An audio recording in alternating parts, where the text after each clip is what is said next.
from Hollywood, it's time now for...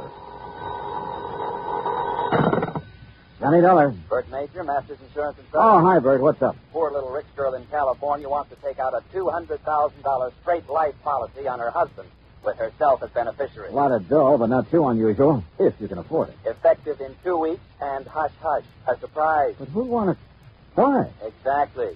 Nice piece of change for the company in commissions, or for her in payoff, if she's playing that kind of a game. You talk like you don't know it. Name only. Deal was arranged pending through her lawyer in Los Angeles. You should be out there in the morning, Johnny.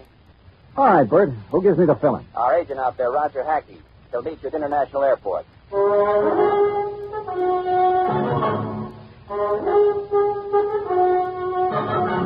Bob Bailey in the exciting adventures of the man with the action-packed expense account, America's fabulous freelance insurance investigator. Yours truly, Johnny Dollar.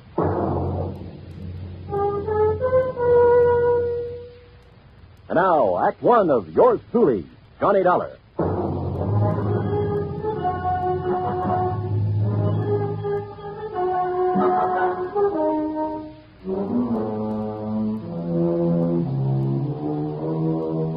Expense account submitted by Special Investigator Johnny Dollar. To the Home Office, Masters Insurance and Trust Company, Hartford, Connecticut. Following is an account of expenses incurred during my investigation of the poor little rich girl matter.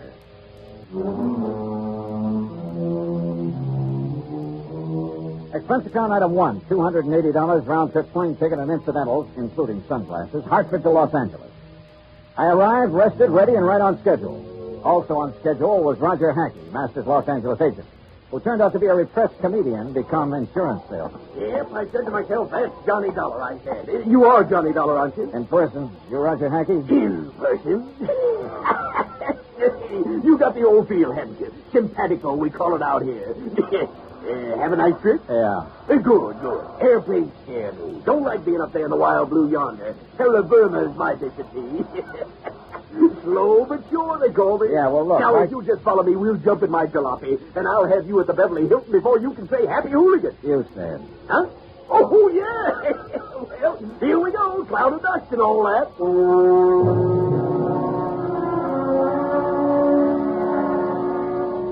The ride from the air terminal to the hotel was hot, silent on my part, and unproductive so far as the case was concerned. Roger Hackey kept up a running commentary on everything from bad actors to the Zodiac. It wasn't until I was settled in my room with drink in hand and Cuba's feet propped up that I could get him to switch to the $200,000 surprise. Her name is Cynthia Durbin. Now, how much do you know about her? Nothing. Bert Major said you'd give me the background. Yeah, she's a strange one. You know what a chameleon is? Sure, a lizard that changes color, so what? So, that's the kind of a gal Cynthia Durbin is. At least she is now. You're losing me, Roger. Begin at the beginning. Now, you're the doctor. As the Siamese twins said after the operation, what's missing? Yeah. How did you meet Cynthia Durbin? Well, she came into the office yesterday. No call, no appointment. There she was. Oh, what's she like? Trim. Real trim. And expensive. Just casually announced she wanted to buy $200,000 worth of insurance, huh? Well, not exactly. She started asking about various policies, endowments, straight life, etc., and how and when they paid off. And she kept giving me the big eye and cross-leg routine. Did she tell you anything about herself? Oh, didn't have to. I already knew. She's practically a fixture in the society section of the Sunday papers. Garden parties, opening nights, and all that. Yeah, but only lately. Her husband? Peter Durbin. She's been a public figure ever since they got married about 3 years ago. But she has. No, just the last couple of months or so. How old is she? Oh, around 25. Blonde, blooming, and gorgeous, figuratively speaking. I take it she has the money, huh? Yeah, right. He was a well-torsoed movie bit player with a champagne appetite. I see. Now, what about this surprise angle? Well, she came right to the point. Said her husband had just had a complete physical. Asked if his doctor's report would be acceptable. If so, okay. But you didn't sign her up. Why? She didn't give me the chance. What do you mean? All of a sudden, she reached in her purse and pulled out a piece of paper with a name and address on it, announced this was her attorney. See him, she said, smiled big, and walked out. Did you go and see the attorney? Right away. A guy by the name of Crane Collins. Has big flush offices downtown, old senior partner type. What did he have to say? Oh, nothing except routine questions about filling out the forms, expediting the procedure, importance of secrecy for the surprise. Well, why didn't you ask a few questions? Couldn't? What do you mean, couldn't? She was there. Doing what? Sitting back in a corner, all huddled up like a mouse, waiting to be pounced on. Didn't say a word. while Collins and I filled out the papers. Yeah, she signed them as if they were a death warrant. Went back to the corner and stared at the wall. Now I see what you meant by that chameleon remark. Yeah, she's too much for me. Yeah. A leopard can change its spots, too. Expense account item 2, $3.25 taxi fare to the offices of Crane Collins. So far, all I knew was that the wealthy young woman wanted a potful of insurance on her husband. If it hadn't been for the surprise request, it would have been routine. Now it wasn't. And the people involved, one of them at least, were not routine. I was ushered into an oak-paneled office high above the streets of Los Angeles. Good afternoon, Mr. Dollar. Your card identifies you as an insurance investigator. Mr. Dollar. I don't believe I understand. Cynthia Durbin is your client? Yes. You represented this client yesterday in the signing of an application for a $200,000 straight life insurance policy on her husband. Yes? I represent the company. Everything is in order, is it not? Insurance is a lot of things, Mr. Collins. A surprise to the insured is one of the things it isn't. My client is adamant in this respect. Call it a quirk, if you will. You expect the company to issue a $200,000 policy on a quirk? Well... How long have you known Mrs. Durbin? Since she was born. Then you know her father? Knew him. I am his executor. Uh-huh. Mother? Also deceased. Both parents died when Cynthia was 17. I was her guardian and have been her legal advisor since she came of age. Was she well provided for? Very. What kind of a man is her husband? Young, about 30. Tall, good-looking. No, Mr. Collins, not statistics. Your impression. He plays an excellent game of golf. Gets along well with people when he wants to. But you don't like him, do you? In this profession, Mr. Dollar, I neither like nor dislike people. I represent them, and that representation is based on fact. Well, in my profession, we go by feel as well as fact. Well, tell me candidly, Mr. Collins, do you think there's anything strange about this request for insurance on her husband? As I said, I deal in facts, not feelings.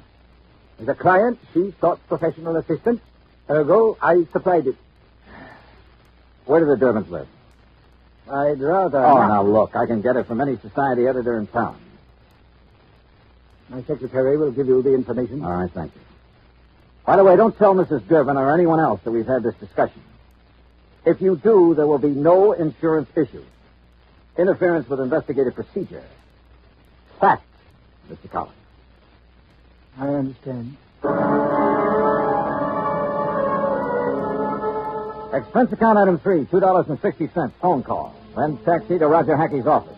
A neat one-story building in the Miracle Mile on Wilshire Boulevard. Purpose? To borrow Roger's company car.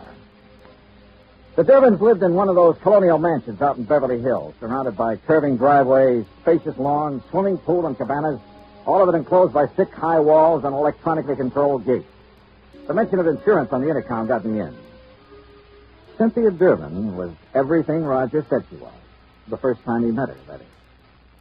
Please excuse my appearance, Mr. Dollar. I've been swimming. Oh, I don't mind at all, Mr. Durbin. Really, you shouldn't have come here to deliver the policy. What if my husband has been home? No surprise. No, that would have spoiled everything. Well, may I have it, too? The paperwork has not been completed yet. What are you doing here? What do you want? Get to the point. Well, just a few questions, Mrs. Durbin. My colleague, Mr. Hackey, should have handled these details yesterday, but he was somewhat rushed. Oh, and there's nothing wrong with... Would you care for a date, Mr. Dollar? Thanks. The bar's out for the pool. So?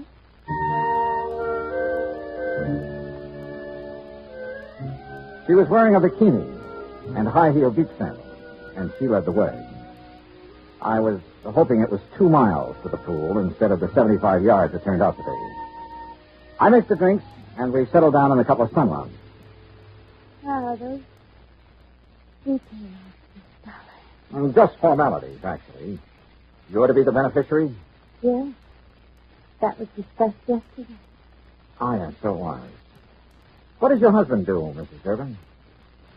He doesn't work, if that's what you mean. He doesn't have to. I have enough for both of us. John. Yeah? express it in my dreams, please? Oh, sure. Say, tell me, did you ever contemplate divorce? Divorce. Whatever makes you ask a question like that? Well? Of course not. We've had our differences. Minor ones. A couple happy. Yeah, I suppose you got a point there. Yeah. Thank you. Darling, Why did you pick 2 weeks from today to be the effective date of the policy? isn't that my business? His birthday, Mrs. Durbin? What? Your husband, the surprise. Well, yes, Mr. Wilson. All these questions. Plan to throw a big party for him? Yes. No, I don't know. Johnny. Your husband would be worth a lot more to you dead than alive, wouldn't he, Mrs. Durbin? Henry, that will please. Sure. Yeah. But you haven't answered my question. I'm sorry. You'll have to excuse me. I have a headache. Terrible headache. Something was definitely wrong, dear. A girl of her age should have flared at my question. Should have snapped back at me instead of blindly running away.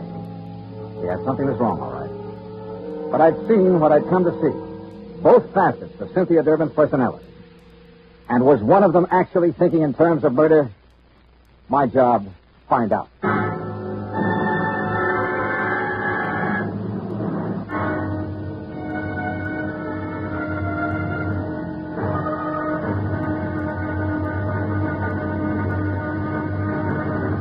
Act 2 of yours truly, Johnny Dollar, in a moment.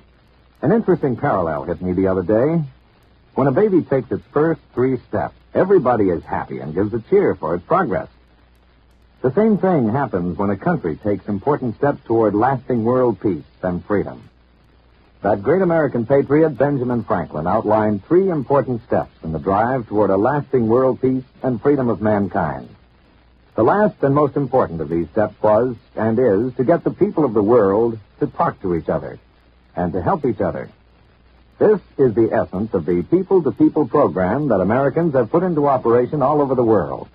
It has been such a great success that it is beginning to work both ways. Not too long ago in Korea, Tom Lawrence, a yeoman in the United States Navy, lost his wallet on a street in Seoul. The wallet was found by a 15-year-old Korean boy who gave it to his father. The father promptly returned it to Lawrence with nothing missing.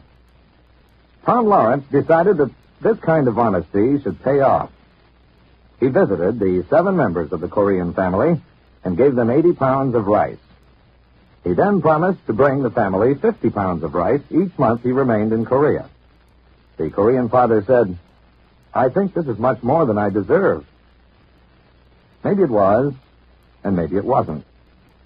But who can put a price on better understanding among the peoples of the world?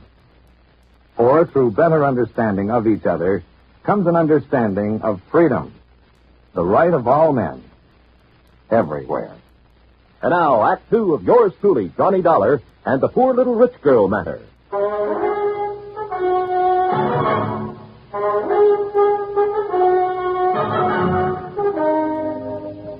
I sat beside one of the plushest swimming pools in Beverly Hills, alone. I finished my drink slowly. Cynthia Durbin was a strange one, all right, but her actions seemed compulsory rather than natural. If she really was thinking about murder for $200,000 in one chunk, she was pretty crude about it. If she was trying to impress her husband for some unknown reason, she'd selected a mighty offbeat way to do it. If she was going off a rocker, well... The extension phone hung on a post beside the bar. I don't ordinarily listen in on other people's conversations, but this one... Thing wrong, darling? Yes. Oh, Eric, I've got to talk to you. Something has happened. I thought... No, Cynthia, not on the phone. Meet me here in half an hour. But, Eric... Half an hour. Here. Goodbye, Cynthia. Hello, Eric.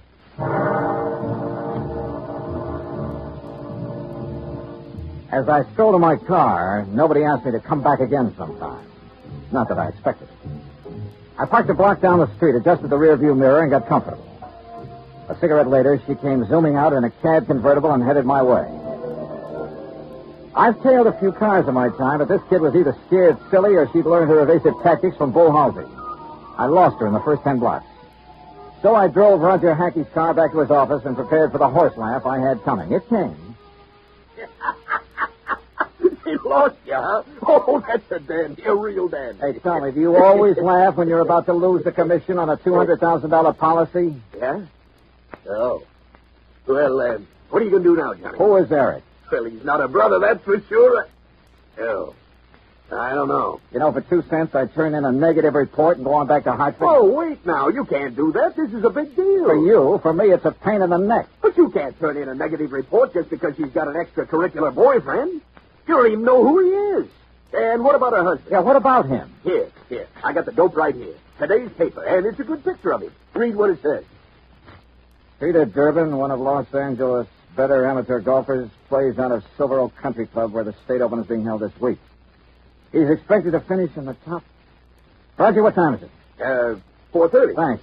Huh? Hey, where you going? I'm going to try my hand at being a reporter. What? What are you talking about? Roger, I'm going to interview Mr. Peter Durbin for the Interstate Publicity Press Association. Huh? Expense account item 4, $2.40, cab fare to the Silver Oak Country Club, which nestled in a big ravine north of Sunset Boulevard, some 15 minutes from Roger's office. The last players were coming in for the afternoon round when I got there, and Peter Durbin was among them. I waited until after the radio and TV boys had got through, and then caught him in a corner of the locker room. Yes? Who are you? Johnny Dollar, Interstate Publicity Press. I'd like to ask you a few questions, please. Well, I've already given my interviews. Well, sure, I know, but this is feature stuff. Best part of the day. There's a gallery body or stuff like that. Oh, all right, but make it quick. Yes, sir. Is your wife here? No, she never watches me play. Oh? Where is she now? Well, at home. Where else? But now, see here, don't you... You're playing a great game, Mr. Durbin. You figure you're going to win this tournament, huh? Yes, I think so. McMahon has turned in a 69, of course, but I'm still 3 strokes up on him. I play a much steadier game than he does. Oh, yeah, sure. This is your home club, isn't it? Oh, yes. It's one of the best in the country. Yeah, mighty fine course. You must be pretty well heeled. Well, that's none of your readers' concern. Oh, I'm sorry. Say, you have a birthday coming up soon, haven't you? How did you know? Oh, well, you're a prominent personality, Mr. Durbin. We keep a file on this sort of thing, on important people like you. Oh, I see. Sure. I suppose you're going to have a big affair. No, as a matter of fact, the annual Western Road races fall on my birthday each year. As a reporter, you should recall that I won both last year and the year before. Oh, yeah, sure. Well, happy birthday, Mr. Durbin, and good luck. Well, is that all you want? That's all I need to know. Thanks. Act 3 of yours truly, Johnny Dollar, in a moment. No folklore could be all boastful and dynamic. Some of it is about the man at the bottom of the pile. Like the one they tell of the traveler who just had to get across a river. He argued with the boatman, but that boatman wasn't about to move. Nope, not with the spring thaw making it a mighty ugly river. The traveler was insistent. Finally, the boatman agreed. But it was going to cost a whole quarter to get across. But I ain't got but 15 cents. You gotta take me for that. Your regular fare's only 10 cents. The boatman stood firm. I ain't going that so. Anybody that ain't got but 15 cents, it just don't make no difference which side of the river he's on anyhow. Folklore belongs to every nation's legendary past. And I guess we Americans have our share of some good ones. Like the one about... but we'll have to save that one for the next time we travel your way. See you then. And now, Act 3 of yours truly, Johnny Dollar, and the poor little rich girl matter. Expense account item 5, $6 even, taxi fare to the office of Attorney Crane Collins, with whom I could now agree on one point. I didn't like Peter Durbin either. It was 6:15 after hours when I entered the office of Collins, Douglas, Walsh, Hanley, and James. The senior partner was still there. His door was slightly ajar, and I heard voices, which stopped abruptly when I entered. Oh, Mr. Dollar. Rather late in the day, isn't it? I don't keep office hours, Mr. Collins. I'm very busy. Then I'll wait. Very well, as you wish. I wished, so I waited. But not for long. Because about 3 minutes later, Collins came out, carefully closed the door of his office behind him, and strode easily toward me, oozing his most charming professional smile. Now, Mr. Dollar, what can I do for you? Why didn't you tell me the first time I was here that Peter Durbin, in addition to being a first-class golfer, was also a racing enthusiast? Why, it just didn't occur to me. Do you know any insurance company in the world that would issue a $200,000 policy on a man who risks his life in a racing car? Then your company will not issue the policy? What do you think? Now tell me something. Who is Eric? Eric? That's right. Well? The name is not familiar to me. Now look, Mr. Collins, I have a feeling that even you will admit that withholding information in connection with a possible murder is punishable by law. Fact. I am fully aware of that. But I fail to see what that... What are you doing? You didn't invite me into your office. I just wonder why is all. Have you no ethics, man? Cynthia Durbin was in there a few minutes ago, wasn't she? Mr. Dollar. Wasn't she? If it is the intention of your company not to issue the insurance to my client, I will so inform her, and that will end the matter so far as you are concerned. Now, please be good enough to leave. You really don't know or care what's going on, do you? You're so wrapped up in the letter of the law that preventing a possible murder doesn't even occur to you. Another one of your feelings? Well, I don't have the remotest idea what you're talking about. Good night, Mr. Dollar. Good night, Mr. Collins. Expense account item 6, $9.50, cocktails and dinner. I should have written my report negative and hightailed it back to Hartford. But when you see in your mind's eye the possibility of a racing car careening off the road at 125 miles an hour exactly 2 weeks from now, you don't just stick to business and call it quits. Eric, wherever he tended bar, was the key. But how to find it? I was on dessert in the evening paper, giving my subconscious mind a chance to work it out when all of a sudden I was looking at it on the society page. Expense account item 7, $19, including taxi fare to Los Angeles Police Headquarters, where I had a pleasant chat with the captain on duty. Then a tuxedo rental in the same taxi to the Statler Hotel. A special pass let me in as guest at a crowded and bejeweled society benefit. Enjoying the party, Mr. Collins? Dollar, what are you doing here? Enjoying the party, too. Have Mr. and Mrs. Durbin arrived? You are the most annoyingly persistent individual I have ever... Please, no compliments. See you later. After a few minutes, I spotted her, dressed to the teeth. She turned suddenly and saw me. I expected surprise, chagrin, fear, most anything but what I got. Dollar, Johnny, I am glad to see you. I was such a bore this afternoon. Forgive me. Well, your exit was rather sudden. My headache's all gone. Isn't that wonderful? Fine. Will you dance with me? Pleasure. Dollar. That's such an exciting name.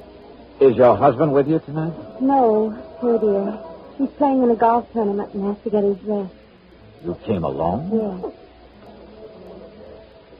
Don't you find it warm and dear, all these people? Let's go out on the terrace, Sure. Why not? Once more, I was following her. And it was just as interesting as the first time. But my mind and eyes were elsewhere. Somewhere in this crowd was the Eric I was looking for. He had to be. Then I spotted him. 35, big and broad, hawk-nosed, circling toward the terrace from the left. She threaded her way to a potted palm in a far corner of the terrace, turned and looked at me. Her eyes were feverishly bright in the moonlight.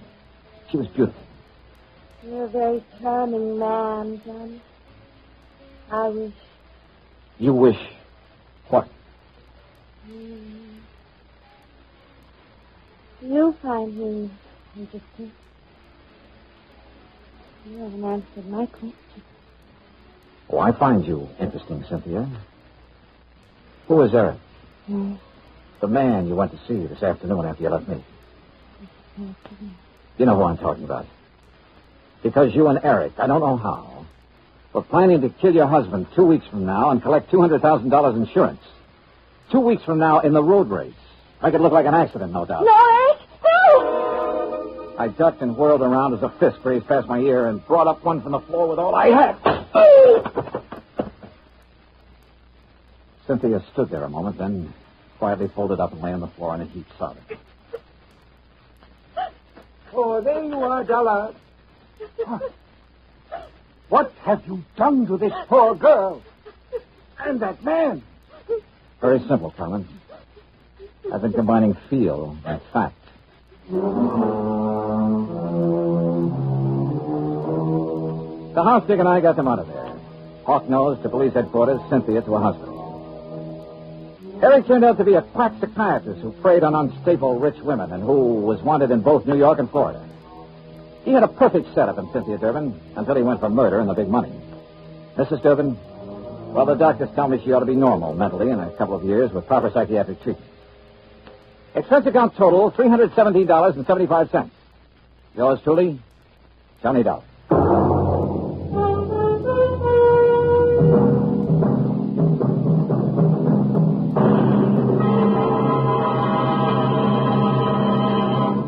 Our star will return in just a moment. Our flag now numbers 50 stars, and behind each star there stands yet another flag, representing one of the 50 states. North Carolina's state flag bears the initial of her name on either side of a white star. Above, on a yellow scroll, is the date May 20th, 1775. Below, on a similar scroll, is the date April 12th, 1776. The 1775 date stands for an early Declaration of Independence, known as the Mecklenburg Declaration of Independence.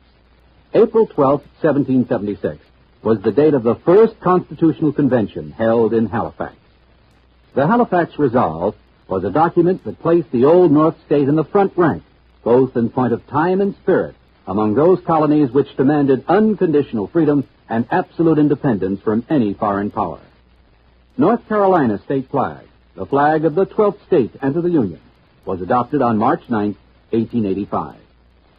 Now, here's our star to tell you about next week's story. Next week, a beautiful yacht, a beautiful, charming girl, and a man who wished he'd never heard of either of them. Join us, won't you? Yours truly, Johnny Dollar.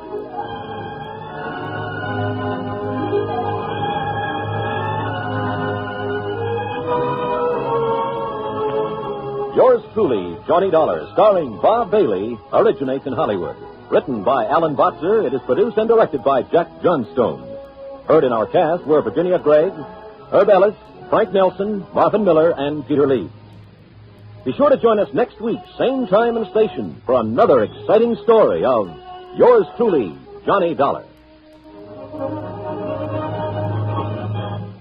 This is Bud Sewell speaking.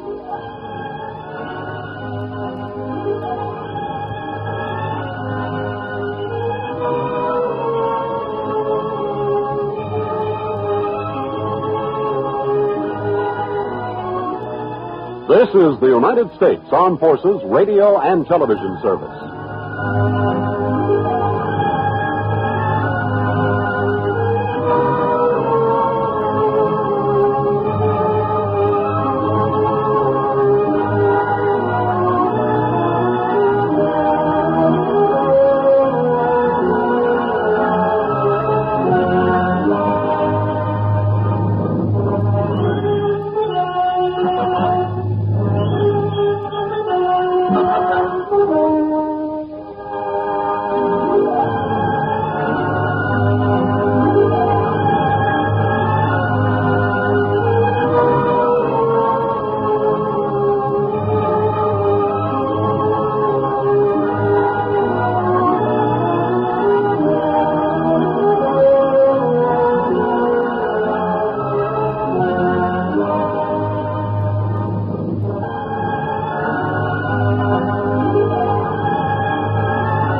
From Hollywood, it's time now for Johnny Dollar. Johnny, this is Byron Kay at Intercoastal Maritime and Life in Boston. Hello, boy. Remember Hurricane Audrey? Back in the latter part of June, sure. Must have hit your company pretty hard. Yes. But if anybody ever needed help, it was those people down in Louisiana and neighboring states. Yeah. So we've paid up the claims just as fast as they've come in. Except for one. Oh, what's that? One we received only a couple of days ago. Okay, bye. Give me the dope and I'll head for Louisiana on the first plane. Wrong direction, Johnny. Huh? Texas? No. Oklahoma? Arkansas? Buffalo, New York. What? And I think you'd better run over here and let me give you some facts. Yeah. Yeah, I think I'd better.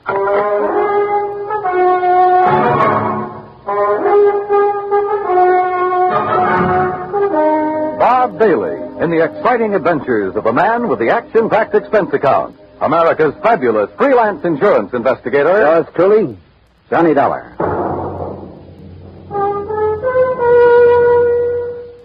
And now, Act One of Yours Truly, Johnny Dollar.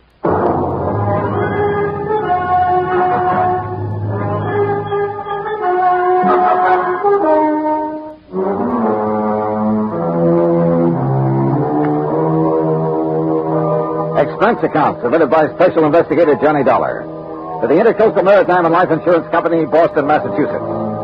Following is an account of expenses incurred during my investigation of the Charmona matter.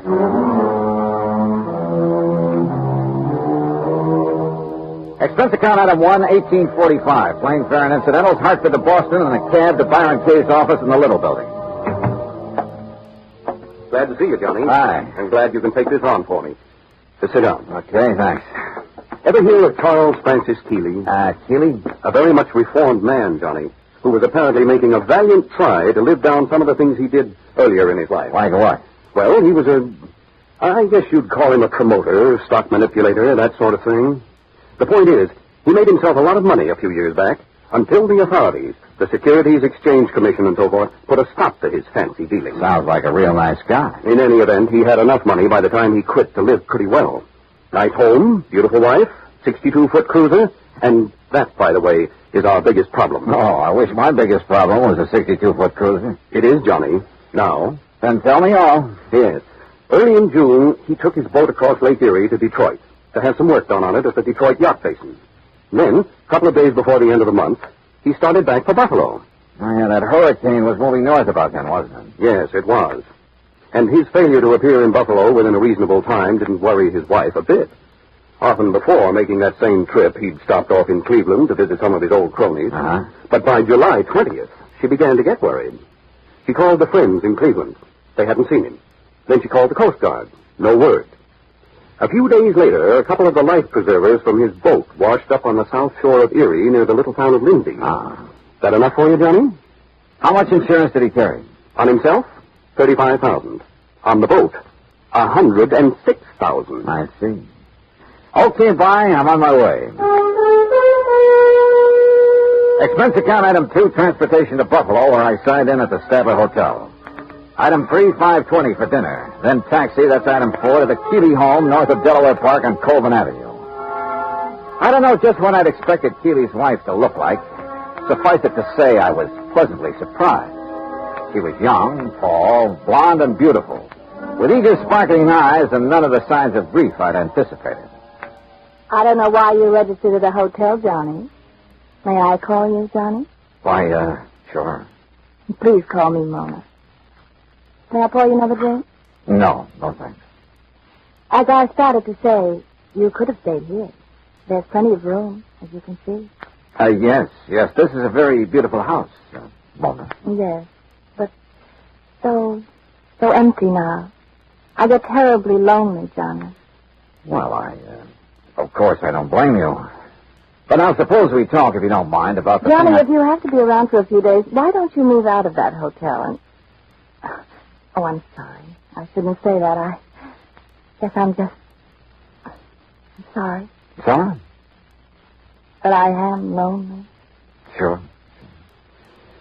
Now, Mona, you realize this investigation is, it's just routine. Of course, Johnny. Now, as I understand, every effort has been made to find your husband. Of course. And to find the Charmona. Charmona? The cruiser. Oh, yes. It was a beautiful thing, Johnny.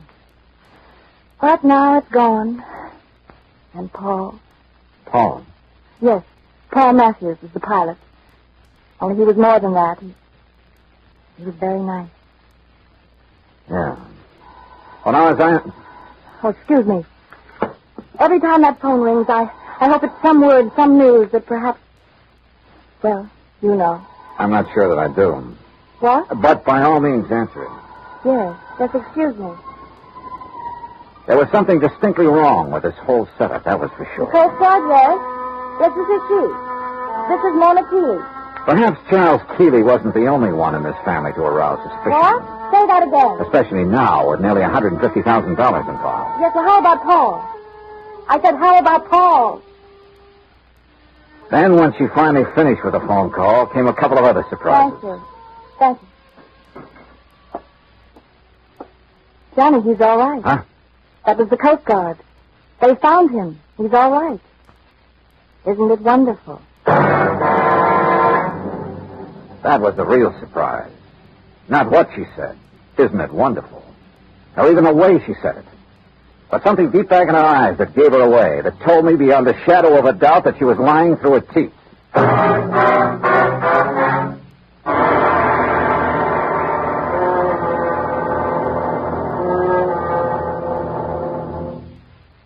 Act two of yours truly, Johnny Dollar, in a moment.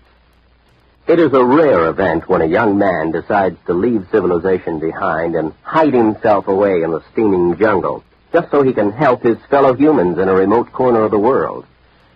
The late Dr. Tom Dooley did just that when he left the United States to help the sick and starving jungle people in the little kingdom of Laos in Southeast Asia. Dr. Dooley's story is well known to nearly everyone. And all over the world, people talk of his little jungle hospital on stilts.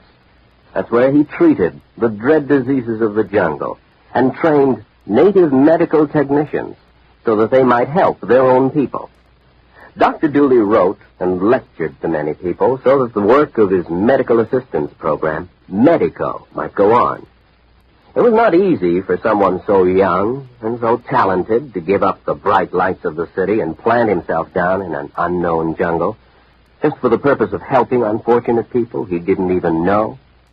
But through Medico, Dr. Tom Dooley wanted to help people. He wanted to help people to help themselves. Today, the work of Medico is going forward in a number of countries besides Laos. Young men are being sent to the United States to be schooled in medicine with the idea of returning to their own countries to help their own people. Hundreds of thousands of dollars worth of medical supplies have been donated by American businessmen and pharmaceutical companies. Today, Dr. Tom Dooley's work is being continued for him. It is helping to create better understanding. It is an injection of the spirit of freedom. The right of all men everywhere. And now, Act two of yours truly, Johnny Dollar, and the Charmona matter.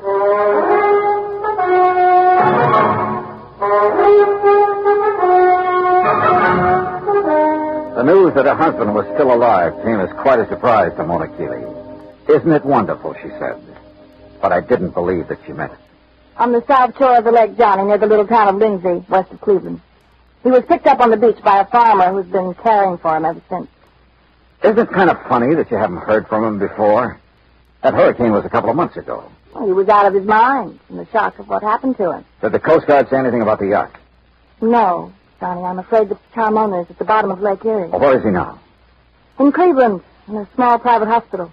Well, hadn't you better go over there and get him, bring him back here? I told the Coast Guard we would. Mona, you're not really glad that he's been found, that he's still alive, are you?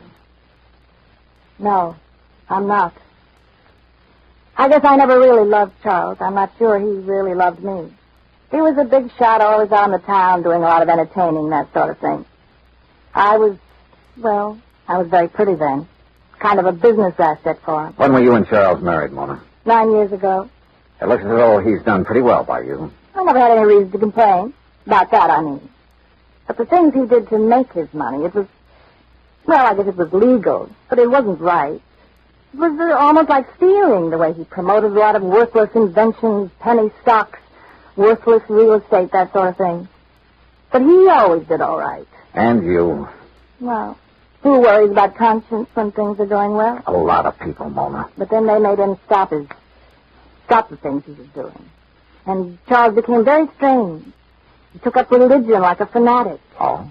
Kept giving his money away to a lot of crazy charities. Money I could have used. And he got moody.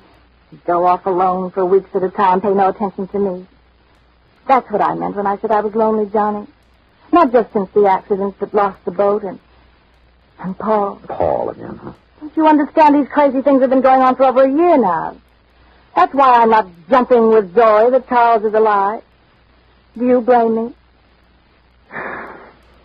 Hadn't we better drive on over to Cleveland and get him? All right. I'll run upstairs and change my clothes. Excuse me. I'll be ready in a minute. Maybe I should have felt a bit more sympathetic, but I didn't. Maybe Charles Keeley did marry her simply because he could afford to keep a smart, pretty ornament around at his beck and call. Yeah, but the chances were she'd married him solely for the things his money could buy her. She took a long time changing her clothes, which didn't surprise me, so I poured myself a drink. I glanced over some of the magazines on the coffee table. I got up and stared out of the window for want of something better to do. Wandered about the room. Wandered into the oak-paneled den. I looked over the shelves of fine books, the gun collection, and the cabinet in the corner. And almost idly, I reached out toward the leather-topped desk to shove back a slip of paper that stuck out of one of the drawers. Until I saw what it was. It was an unpaid bill, several months old, from an exclusive New York shop for some very expensive gowns. And inside, the drawer was packed with unpaid bills, thousands of dollars worth of them, and statements bearing a polite, firm warning to pay up or else. No wonder Keeley's sweet, charming wife had hoped she'd never hear from him again. Gone, he was worth $35,000 to her, and the yacht $106,000. Perhaps somehow Mona Keeley had even had a hand in the wrecking of that yacht. I wondered, and I decided I didn't care much for people like this. But my meditations were suddenly interrupted by a sound from the doorway, and there she stood. A pretty little pearl-handled .25 caliber Colt in a dainty gloved hand. I'm ready, Johnny. Are you? So I see. Ready for what, Mona? I guess that depends, doesn't it?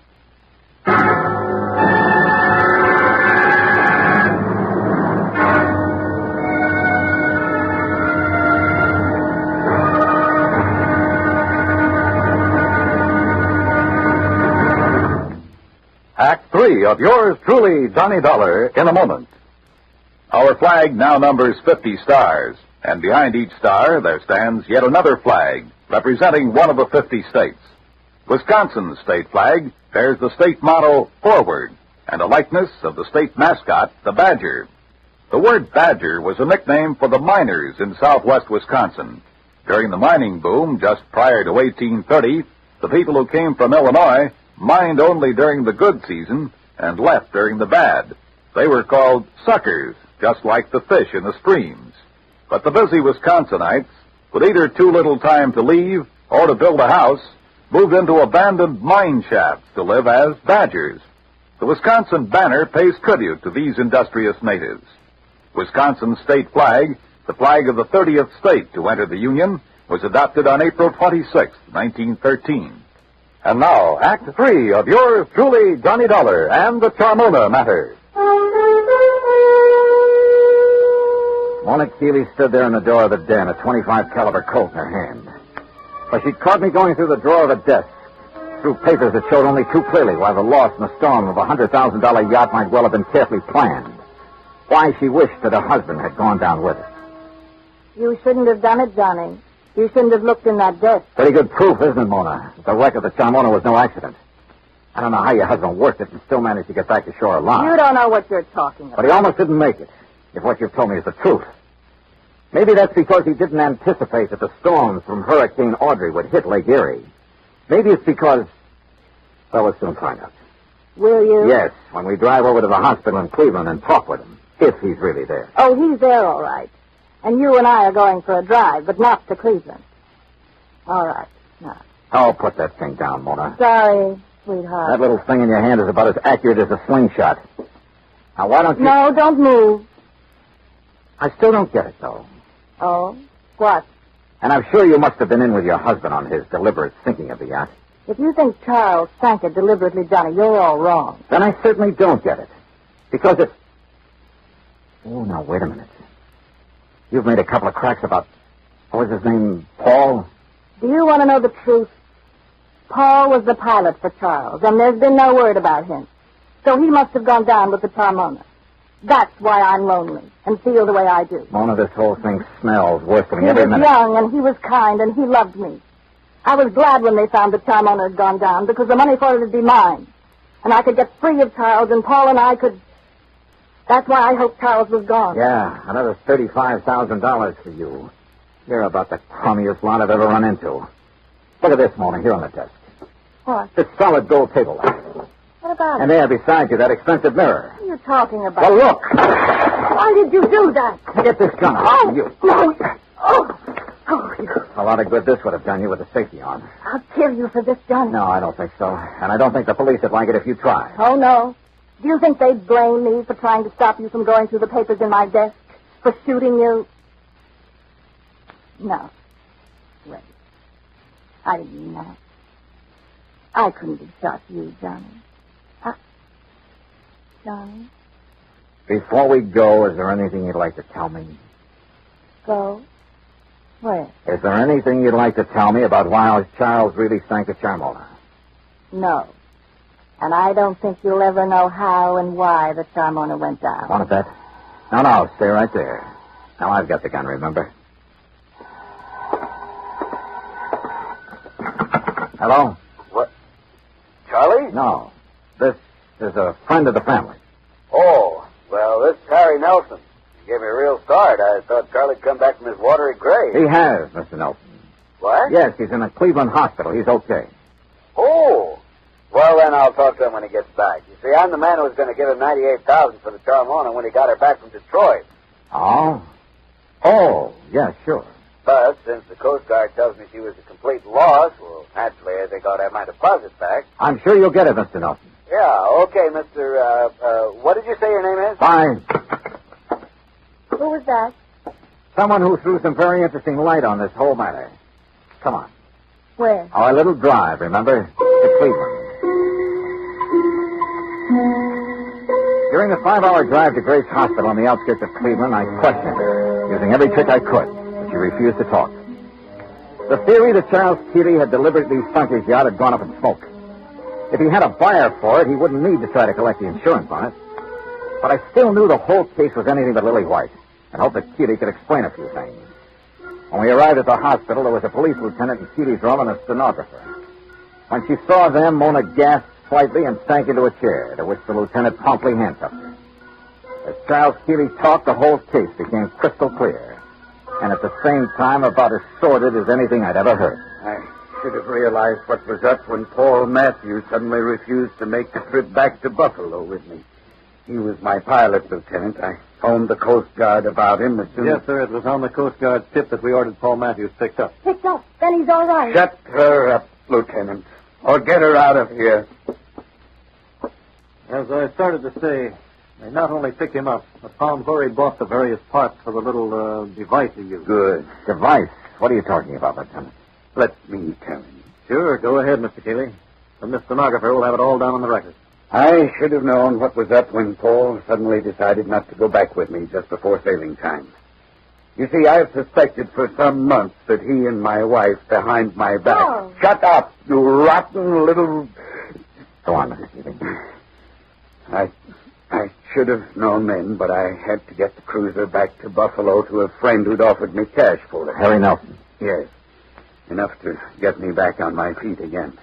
And I didn't know why Paul had left me to make the trip alone until the explosion about 5 hours out. What?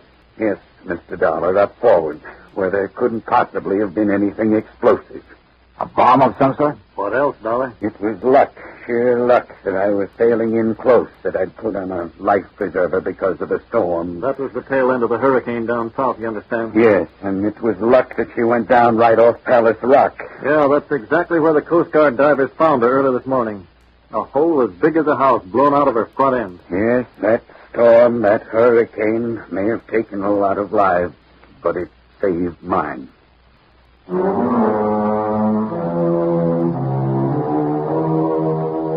All I can say is I'm glad there are courts to take care of situations like this. I myself would hate to have to dirty my hands any further. Yeah, it probably does take all kinds to make a world. But believe me, the world would be a lot better off without some of those kinds. The claim on the yacht, sure, it'll have to be paid. And to a man I honestly think is trying to live a decent life for a change.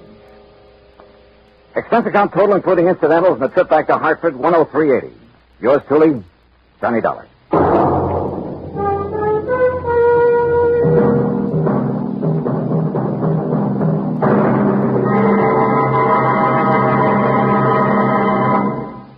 Our star will return in just a moment. An old English proverb states that a friend in need is a friend indeed. We've all heard it before, but how many of us have realized the full import of its meaning? When Jose Lara Valverde, an 8-year-old Spanish boy, was in need, he found out what real friendship could be. Stricken by a rare glandular disease, little Jose began to lose his fight for survival when his vital supply of drugs ran out.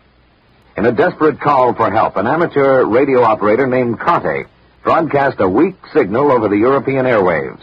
The plea was picked up by a ham operator, Hans Ketterle, in Germany, who relayed the urgent message to a nearby United States Air Force unit. The American airmen quickly dug up the only available drugs of the kind needed. They flew the Mercy package by jet to Madrid. From there, an ambulance screamed its urgent way 190 miles to Andújar, Jose's hometown. The medicine saved his life, but only temporarily. Another source had to be found, and it was, again, in Germany. The two rare drugs were again rushed by American jet fighter pilots, by helicopter, and by Air Force staff car through high winds and thunderstorms to the bedside of the stricken boy. The medicine was given to Jose, and again he responded. This same life-and-death drama was repeated elsewhere in Spain when men of the United States Air Force came to the rescue of another young Spanish boy in need of another rare drug. People-to-people giving is more than a program. It is an act of friendship. It is a fight for freedom, the right of all men, everywhere.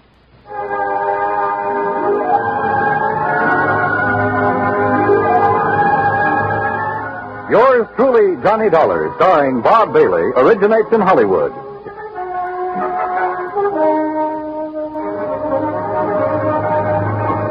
This is Dan Cumberly speaking.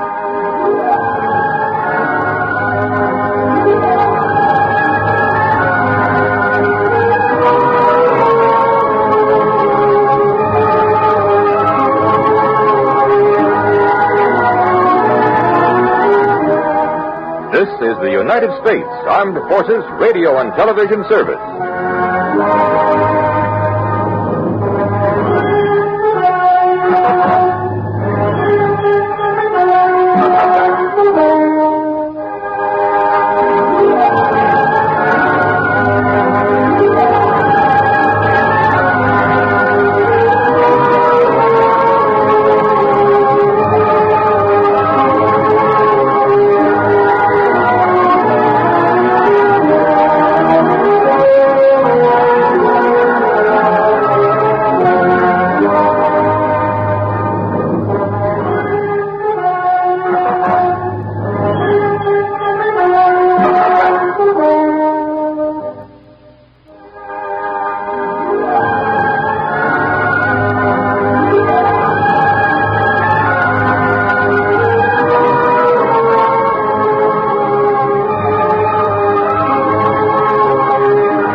From Hollywood, it's time now for...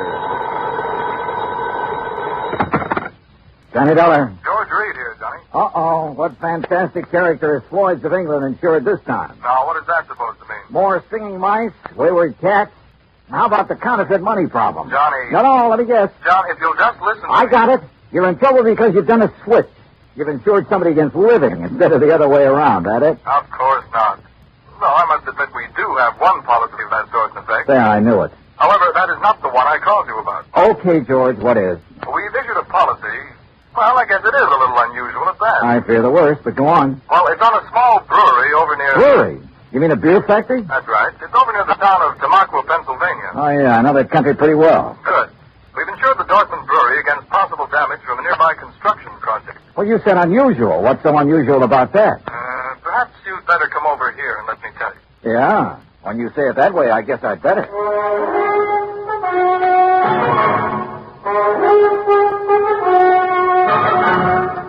Bob Bailey in the exciting adventures of a man with the action-packed expense account. America's fabulous freelance insurance investigator. Yours truly, Johnny Dollar. And now, Act One of Yours Truly, Johnny Dollar.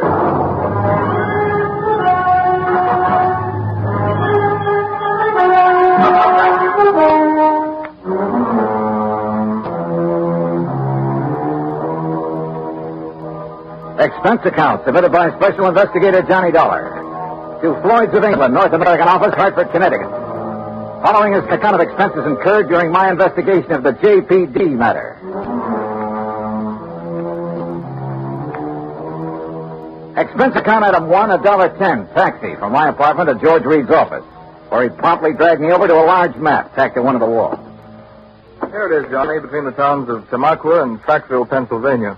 On a little river that's called Pinxatawney Creek. Old Indian name, I believe. Uh-huh. The Dortmund Brewery is just about here. Yeah. Well, okay, I'll rent a car in New York and drive over there. And now, wait. By making a couple of train changes, you can get most of the way over there by rail. Anything to save the company a buck, is that it? Why not? When that freewheeling expense account of yours gets into operation. Okay. What's the face value of the policy? Coverage for the whole plant, $820,000. Wow, So I'll rent a car in New York. All right.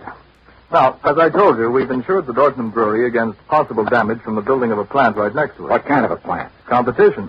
Another brewery. Oh, I see. Possible malicious damage. Is that what they're thinking of? That's what JP seems to be worried about. JP? JP Dortmund. Owner, manager, president, brewmeister, and anything else you can think of. Has anything happened yet? No, but I want you to go there and be sure that nothing does. Is this JP my contact? Yes. Okay, George, I'm on my way.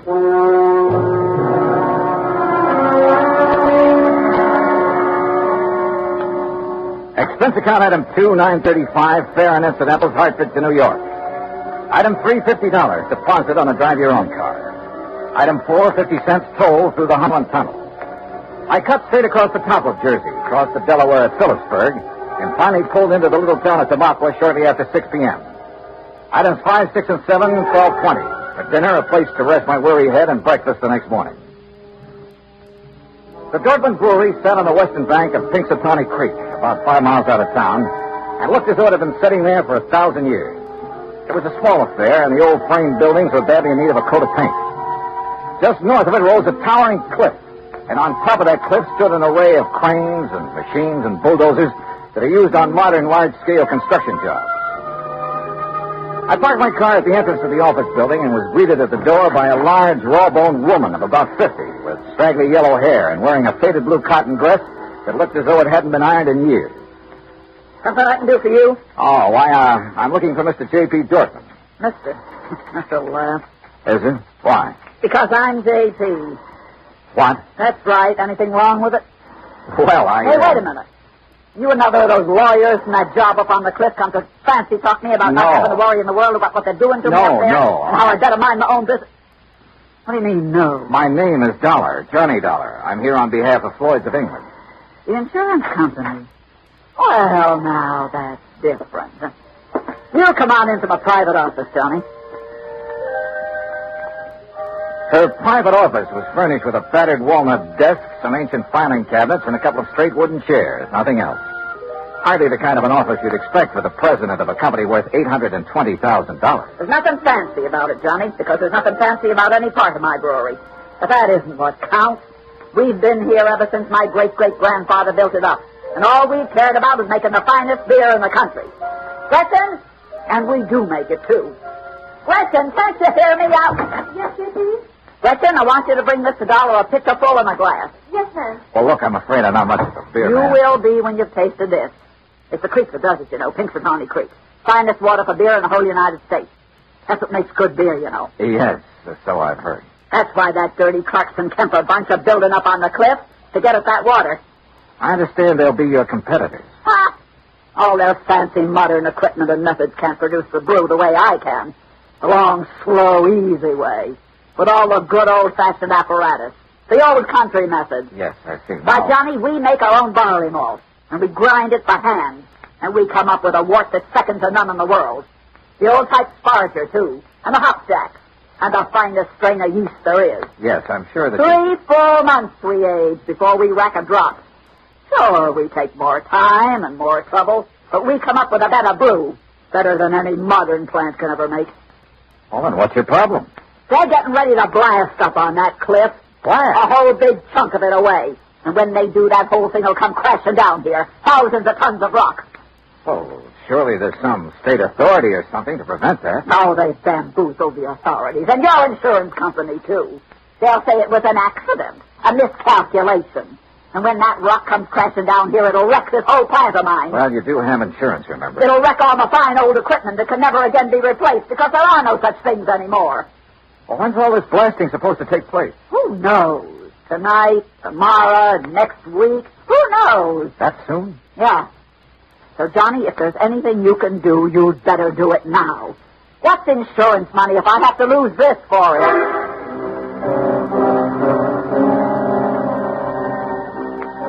Who knows? Maybe she was right suspecting her rivals might try a stunt like that to put her out of business.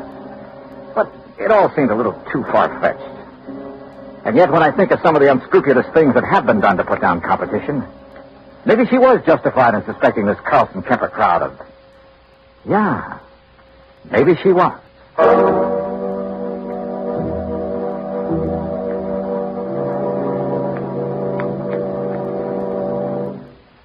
Act 2 of yours truly, Johnny Dollar, in a moment. Our flag now numbers 50 stars, and behind each star there stands yet another flag representing one of the 50 states. Massachusetts state flag, bearing a green pine tree, is the descendant of the famous Liberty Tree flag that came out of Boston to serve all the original 13 colonies. It was under the Liberty Tree flag that the Sons of Liberty met and planned the Boston Tea Party, that our floating batteries on the Delaware River defended Philadelphia, and on the Charles River defied Howe's cannon.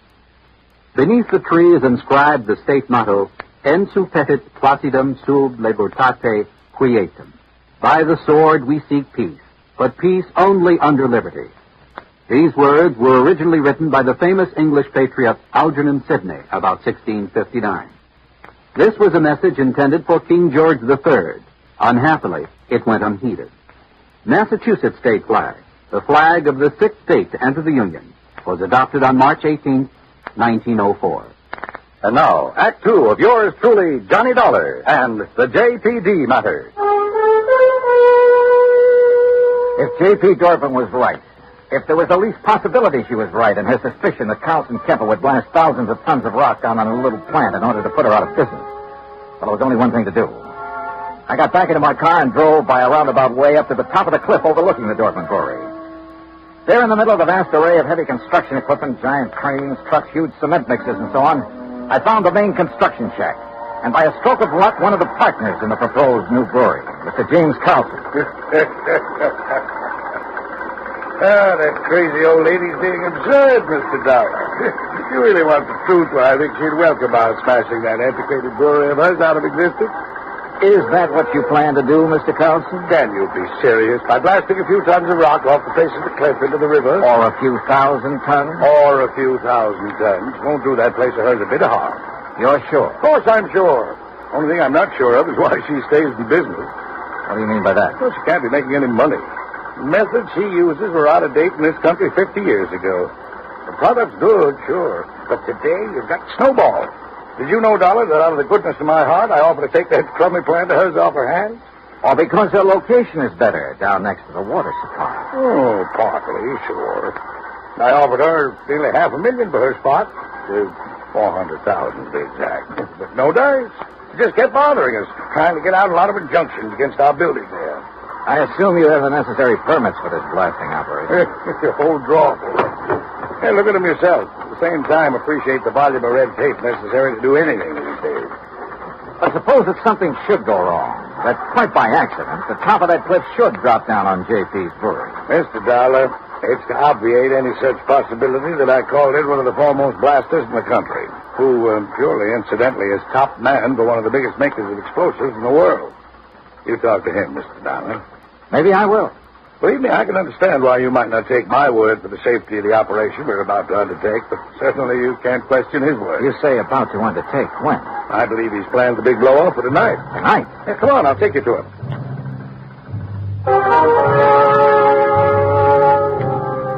We found this expert, Mr. Sidney Crutchfield, in a small, tidy shack set out near the edge of the cliff, working over a series of complicated diagrams with a busy slide rule in his hand.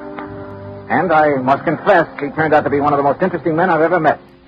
Tall, slim, and gray-haired, he had a quiet, easy, yet confident manner that completely belied his hazardous occupation. This was the man who had done the dynamiting for some of the biggest jobs in this country, had moved mountains and rivers in the construction of huge dams, had blasted the way for some of our vast highway networks. As you can see by the dates on these sheets, I finished planning this blast over 2 weeks ago. But I find that constant checking and rechecking never does any harm. Mr. Carlson tells me you plan to set off this blast tonight. Yes. Actually, I shall push the plunger at exactly 2 o'clock tomorrow morning. If Mr. Carlson is ready. Don't you worry about it, Mr. Crutchfield. We're moving the equipment and the shacks away right now. Excellent. And at the time of the blast, no one is to be here but me. That's what the contract says. And that's the way it must be. For safety, Mr. Crutchfield? Well, call it a fetish of mine. Uh-huh. And no damage to the brewery plant down below? I'll stake my reputation on it. Come, Mr. Dollar. If you like, I'll show you how I've made the sets for this blast. We spent the rest of the day inspecting every tunnel, shaft, and drill hole into which the explosives had been packed and fused. And the artistry of this man was evident from the word go. By 6 p.m., all the machines and shacks and equipment had been moved back from the edge of the cliff that was to be blown off. The place was deserted, except for Mr. Crutchfield and me. And now, you must get into your car and leave, Mr. Dollar. But if there's no danger... Please. I prefer it this way. Surely you're not still concerned about the blast? To be honest about it, no. Not one bit. And I wasn't, at the moment. Yeah, this amazing man simply couldn't do anything wrong. I would have staked my life on it. But by the time I'd driven the long curving road to the Dortmund Brewery below, had found the place not only deserted, but completely shut down, a funny little hunch began to grow in the back of my head. Even the office building was dark as far as I could see. With the help of a business card, I slipped the lock on the front door. And then I saw the thin streak of light under the door of JP's private office. I thought I heard something in there. The office was a shambles. Account books and papers scattered all over the place. A couple of cartons. The drawers of the crusty old files were open and, for the most part, empty. Somebody had been hastily packing and removing all the important papers. But why? I'm sorry, Johnny. Now, what? Sorry. Oh! And you seemed like such a nice boy.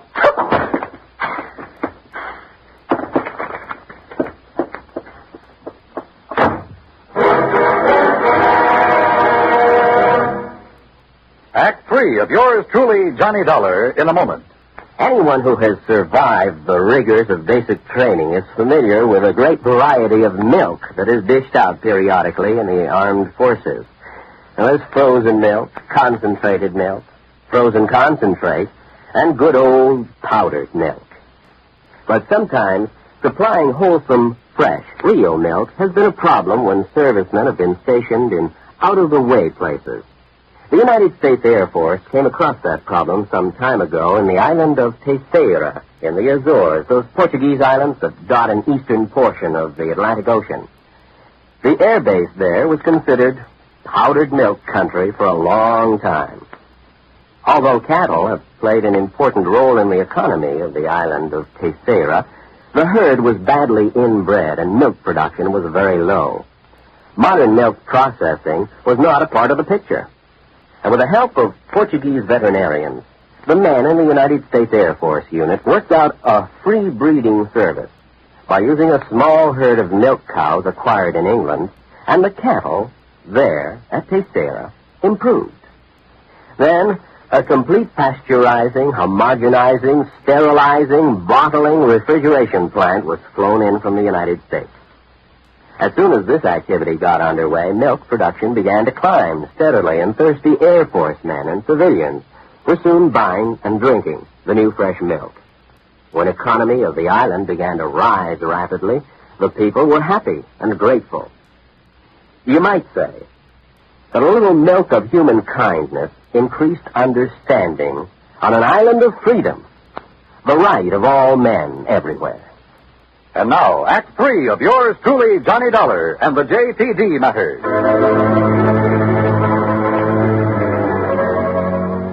When I came to in the office of the Dortmund Brewery, my head felt as though it had been split wide open. The sash weight had been used on the lady beside me. But why had J.P. struck me down from behind the door where she'd been waiting for me? And why before that had she been hastily packing a lot of business papers, bills and so on to take away? A couple of them still lay under me where I'd fallen. It was several minutes before I found strength enough to roll over and try to push myself to my feet. As I did so, I saw two things. One was a bill she'd overlooked in her haste to get away. A bill from Frankline Powder Company addressed to her personally. A bill for 21 cases of dynamite and some other explosives. The other was my watch. I'd been out for hours, too many hours. For according to my watch, it was 1:52 a.m., exactly 8 minutes before the tremendous dynamite blast on the cliff above was to be set off. And suddenly I knew where, somehow, by her plan, those thousands of tons of rock would land, and not harmlessly in the river below. And I knew why J.P. had left me here. So I'd be crushed by them.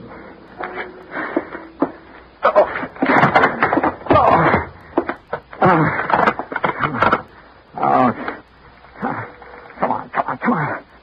Oh, please, come on. Hello. Oh, please, hello. Operator, this is emergency. Yes, sir. Hey, look now, I'm calling from Dortmund Brewery. It's between... Yes, I know where it is, sir. There's a big construction. Carlson Kemper, that's the name. Well, sir, up on the cliff above this brewery here. Sorry, but those lines were disconnected late this afternoon. What? Look, surely there's some way to... Operator. I'm sorry, sir, but there's no way to ring them. Oh, no. Oh, I've got to get out. Somehow I get it there. Oh, no. Please. I got it. Get it.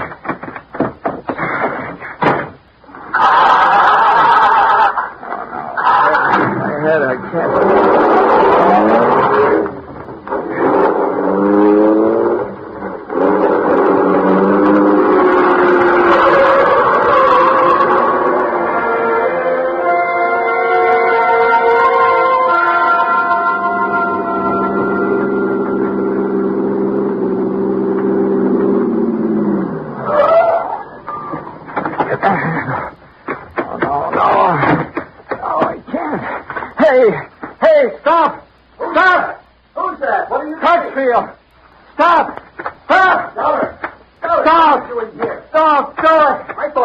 Don't push that plunger. I'm sorry, Don't set off that blast. That's exactly what I'm going to do right now. No, you're not. No. I'm sorry, Mr. Dollar. You have no right to interfere. Now stand back. Hear what I said. Dollar, put down that gun. You touched that plunger, and so help me. I'll pull this trigger. Wait a minute.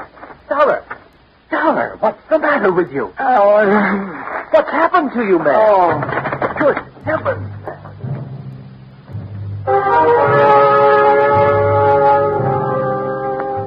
I guess it was just luck that I was still hanging on to that bill for the dynamite that I'd found. I guess it was luck that made Crutchfield grab it when he tried to keep me from falling. Made him look at it carefully by the light of his flashlight. But it was his good sense that kept him from going ahead and setting off that charge. When daylight came, he found the spot on the face of the cliff where J.P. had another charge planted. It was set to go off by concussion from the blast that Crutchfield had set. It would have diverted the rock from Crutchfield's blast to smack dab on top of her little beer factory. Nobody would ever have known who'd really done it. And J.P. would have collected $820,000 insurance for it. Incidentally, when the police caught up with her, which wasn't hard, they also found the book she'd taken from her office.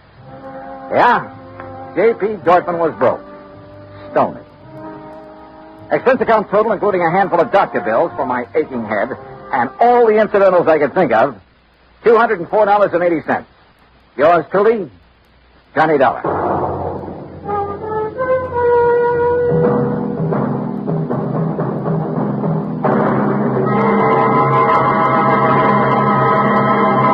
Our star will return in just a moment. Our flag now numbers 50 stars, and behind each star there stands yet another flag representing one of the 50 states. The origin of Hawaii's state flag has been the subject of much debate. It is now believed that it was the work of foreign advisors to King Kamehameha. Legend also has it that it was designed at the request of King Kamehameha by George Beckley, an English sea captain. The flag consists of 8 horizontal and alternating stripes of white, red, and blue, representing the 8 major islands in the chain. Also represented is the British Union Jack, a reminder of Captain Vancouver, who on his voyage around the world in 1794 gave King Kamehameha a British flag and the promise of British protection. The Union Jack is also a reminder of Captain James Cook, who discovered the Hawaiian Islands in 1778. Hawaii's state flag, the flag of the 50th state to enter the Union, was adopted in 1845. Now, here is our star to tell you about next week's story. Next week, the ideal vacation matter. But believe me, it turns out to be neither ideal nor a vacation. Join us, won't you? Yours truly, Johnny Dollar. Yours truly, Johnny Dollar, starring Bob Bailey, originates in Hollywood. It is produced and directed by Jack Johnstone, who also wrote tonight's story. Heard in our cast were Eleanor Audley, Gene Bates, G. Stanley Jones, Alan Reed, and Austin Green. Be sure to join us next week, same time and station, for another exciting story of yours truly, Johnny Dollar. This is Dan Cumberly speaking.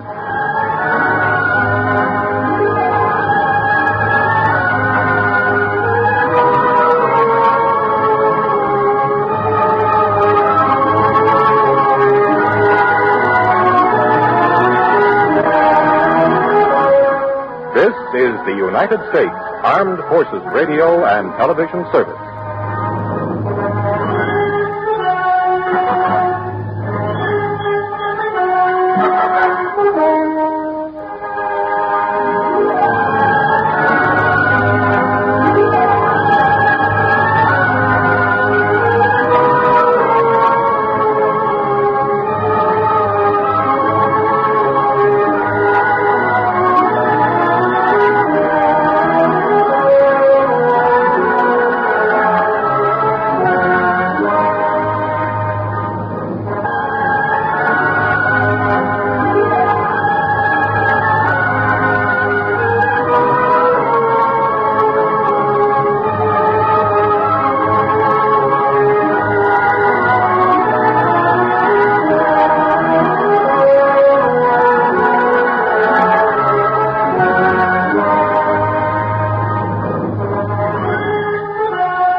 Hollywood. It's time now for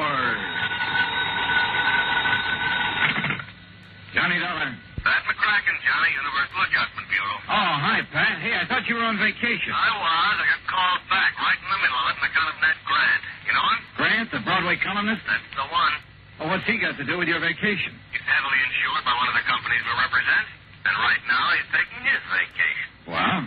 Well, Ned has made a lot of enemies in his time. I know. I read his column. And it looks like one of those enemies is trying to make Ned's vacation permanent. Savvy? I'll be right over, Pat.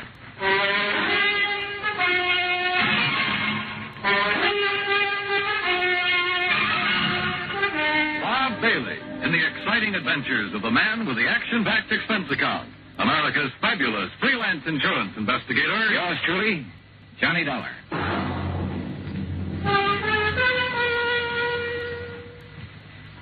And now, Act One of yours truly, Johnny Dollar.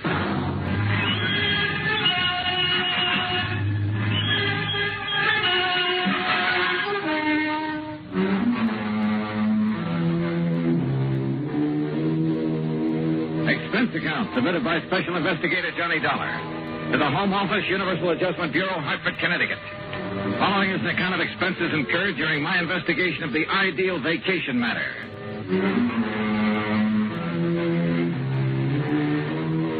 Expense account item 1, $1.20 for a taxi from my apartment to the office of Universal Adjustment Bureau.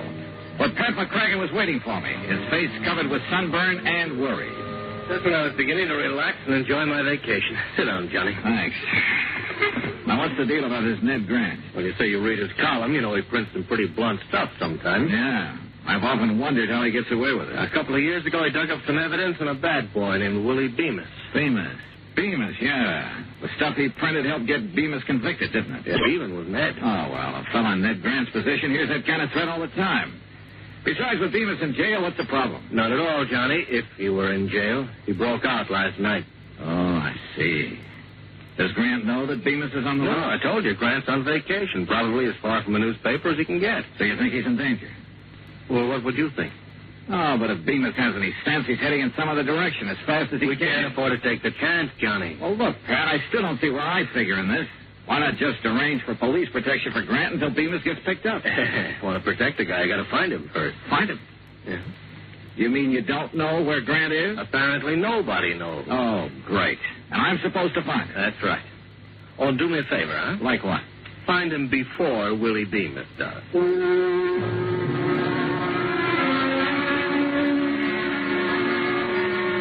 Well, I knew enough about Bemis to realize he wouldn't hesitate to gun down anybody who got in his way, including me. So I headed for New York. That's item 2, $23.40. I located the apartment house where Ned Grant lived and had a talk with a manager in his office at the rear of the first floor. I'm sorry, Mr. Dollar, but I really don't have the slightest idea where Mr. Grant went on his vacation. Oh, didn't he leave a forwarding address? No, he just told me to hold all his mail for him here until he got back. And he didn't say anything at all that would give you a clue as to where he might have gone? None at all. Oh, great. I don't know if you know Mr. Grant very Not well, but, well, he's unpredictable, let's put it that way.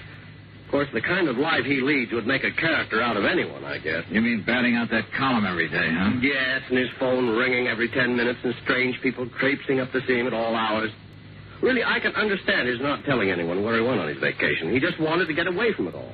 He kept saying that this time he was going to have an ideal vacation. Ideal vacation. That could mean anything from a trip to the moon to, oh, Lord knows what. Tell me this. Did he take much luggage? Oh, I don't even know, but he hadn't been gone 10 minutes before my phone started ringing with calls for him. Your phone? Well, yes, Mr. Grant had his disconnected before he left. Tell me, Mr. Dollar, what's so urgent about finding Mr. Grant? There's an escaped convict named Willie Bemis who has it in for him. Oh? He could be looking for Grant. If so, I have to find Grant first. I see. Well, I wish I had more information for you. Oh, I tell you, you might try Miss Anthony. Huh? Possibly she could help you. Well, who's Miss Anthony? Doris Anthony, a close friend of Mr. Grant. Oh?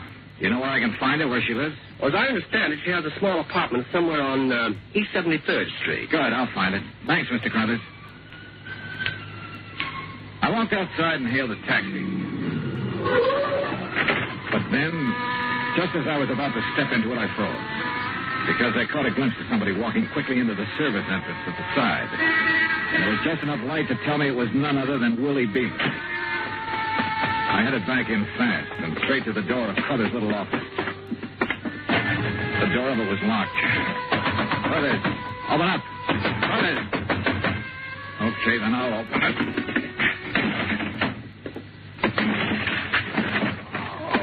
Hey, Crothers, what happened to you? Dollar. That's right, what happened? This man, right after you left, he came barging in. That was Willie Bemis. What did you tell him, Crothers? Only what I told you. And it looks like he and I are starting out even. What? But this is one race I don't want to end up in what you'd call a dead heat.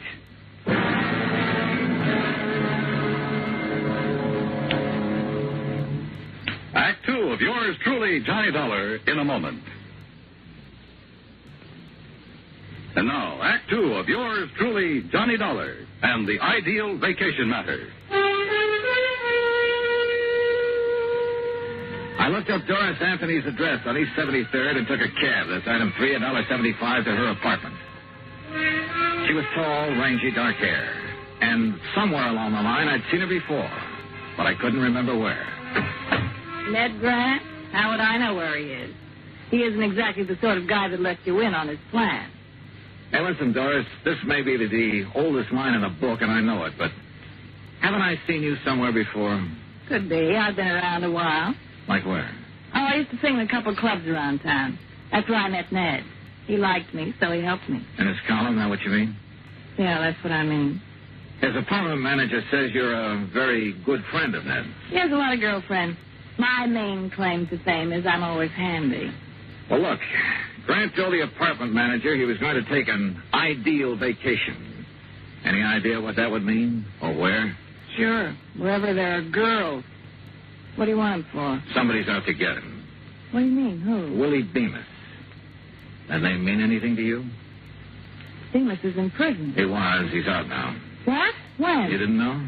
I haven't read the papers today. Does that change your mind any about helping me find him? Look, really, I don't know where he is, honest. There is one thing that might help, though. Now what? Well, a week or so ago, while I was out with Ned, he stopped into the travel agency. Davis, I think the agent's name was, on 51st Street, around there. Okay, I'll follow it up. Johnny, if Ned doesn't know, Bemis... Yeah, and if I don't get to him first, he's in for a real nasty surprise. There was still something about Doris that stuck in my mind, but I couldn't quite peg it. So I decided to do a little quick research on her. I dropped in to see an old friend who worked in one of the newspapers. We dug through a lot of clippings in the morgue.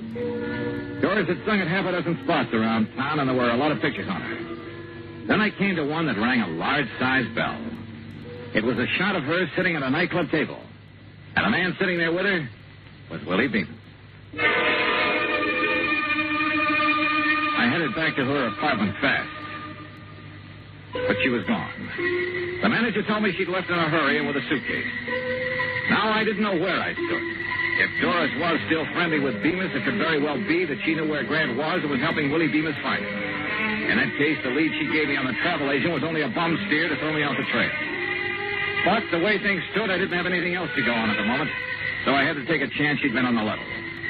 I headed for West 50th Street and the travel agent she'd told me about, a man named Davis. Ned Grant. Plus, customers like him I can do without. What do you mean by that? Here, I'll show you. Here we are. A reservation at Nassau. Here's one in Bermuda. Oh, and here's one for the Virgin Islands. He had you make all those for him? Every one. That sort of thing doesn't make me very popular at those resorts, believe me. Well, it's a cinch he can't be at all those places. If you ask me, he's not at any of them. He's always doing that sort of thing. Well, that's a lot of help. Just the same, I'm going to call those places. Where's your phone? Right there on the desk. But I tell you... Excuse me. Hello? Who? Oh, yeah, just a minute. It's for you, Mr. Dollar. Oh? Thanks. Johnny Dollar. It's Doris Anthony, Johnny. Wow. Well, I didn't think I'd be hearing from you again. Why not? After I found out you were an old friend of Willie Bemis, I went back to your apartment. You'd cleared up. Johnny, I'm no longer a friend of Willie Bemis. Oh, now, wait a minute, sister. It's the truth. But I was afraid he might come to see me. That's why I left. Oh, sure. Johnny, the reason I'm calling, I think I know where Ned could be. Where? Well, I'm not sure, but a few days ago he went to see a friend of his named Mike Hastings. Mike owns a ski lodge up in Vermont. Ski lodge? There's no skiing this time of year. I know. The lodge is closed, but Ned's gone up there once or twice before when he wanted to get away from everything. Okay, where is it?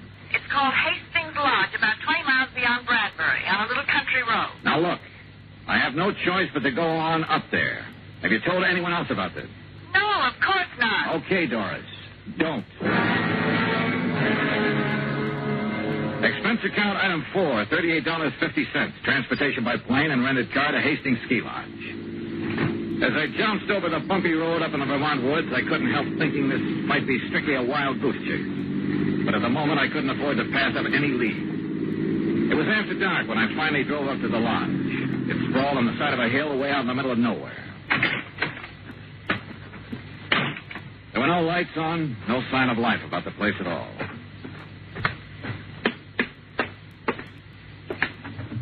The door was unlocked. Inside, the room was pitch dark with all the curtains drawn. I couldn't find the light switch, but I had a real funny feeling. Like maybe there was somebody else in the room with me. Grant? Grant? Sorry, buddy. You got the wrong party. Bemis. That's right. Willie Bemis. Just hold it right where you are, boy. How'd you find out about this place? What difference it make?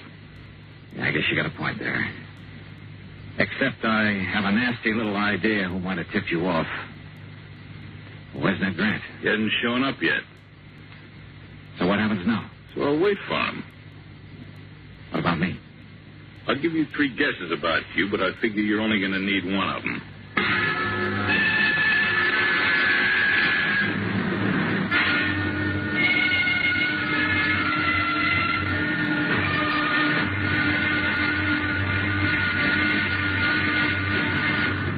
Act 3 of yours truly, Johnny Dollar, in a moment.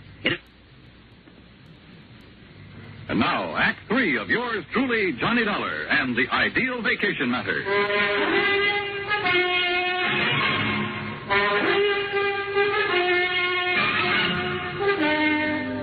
Stand still, Dollar. My gun is on the left, if that's what you're looking for, Bemis. Oh, thanks. So Doris tipped you off, huh? I had a little talk with her. And I thought she was a friend of Grant's. You never know, do you? I guess you're right. Dollar, I'm afraid you're in my way around here, and that means... Well, you get the message, don't you? Yeah, I get the message. You see, you made just one mistake. What's that? You should have stayed at home. Yeah, I should have stayed at home, all right. And if it weren't for Ned Grant, I could have. And then it hit me. Sure. Suddenly I knew what the ideal vacation meant for that crazy Broadway columnist. The answer had been right under my nose from the start. Yeah, I'd finally figured out where Grant was. But it wasn't doing me much good. I had to get out of here, and at the moment, my chances didn't look too good.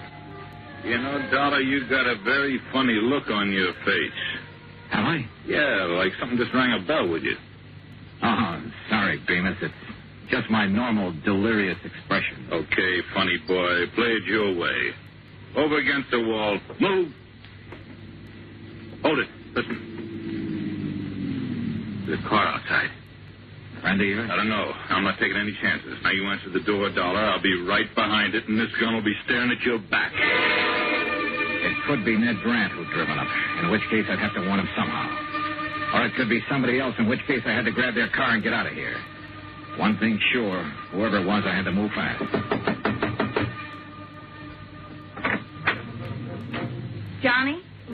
I pulled the door open wide, then threw my weight against it. It slammed into Bemis and flattened him against the wall. He was off balance, so I crawled, and his gun went flying. But I couldn't see where, and I couldn't take time to look. I grabbed Doris.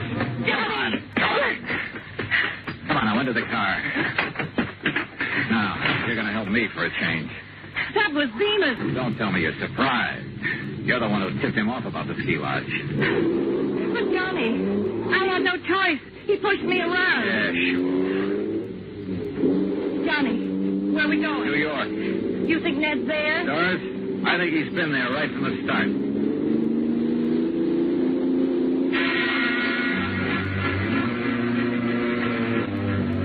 We stopped at the nearest town to call the sheriff.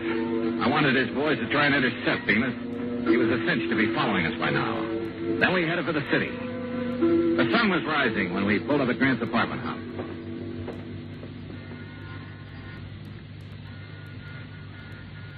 The manager didn't answer.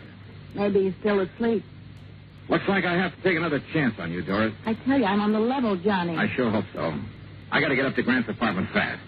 Now, there's a payphone over there in the lobby. Call the police and then meet me upstairs. Go on. Okay, Johnny. I went upstairs and pounded on Grant's door, but no answer. I went to the end of the hall and out onto the fire escape. Yeah, there was a ledge. Carefully, I worked my way along it to a window. It was Grant's bedroom, all right. And there he was, sound asleep, with an empty bottle on the bed table. So my hunch had been right. Sure, it was the ideal vacation for a guy who was pestered by everybody in town. Tell everyone you're leaving the city, then disconnect your phone and hole up in your apartment for some real peace and quiet. I went to the front door. Doris? Yes, Johnny, let me in. Okay, just a sec. Well, Doris, I was... Well. Well. That ain't Johnny Dollar. Hello, Bemis. Now, ain't this nice? So you did it again, Doris. Honest, Johnny, I couldn't help it. He has a gun. He made me. Yeah, sure. Pretty smart, huh, Dollar? Finding Ned Grant for me? You know, I don't think I'd ever thought of looking for him here. But you did, so you're a smart boy. Okay, now look, Bemis. Don't interrupt me while I'm talking. Like I was saying, I'm much obliged to you for helping me find Grant. Now that I got him, okay. So I don't need you around anymore. No, don't! Slowly and with a smirk on his face, Bemis raised his gun until it pointed straight at my head. It flew out of his hand. The shot had come from outside, down the hall. Suddenly, the corridor was swarming with police. Bemis dove for his gun. Instead, he collected the butt of one over his left ear. Thank goodness they got here. So you did call the police after all? You bet I did. Now, do you believe I'm on the level? Yeah, Doris, I guess I do. And you took a mighty good way to prove it. What's going on here? Ned. So you finally woke up. Or sobered up.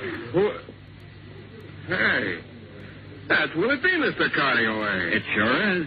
Well, what's he doing here? What's going on, huh? Hey, look, Bright Eyes, you better go on back to bed. But I don't understand. Just write the whole deal off as a bad dream, huh?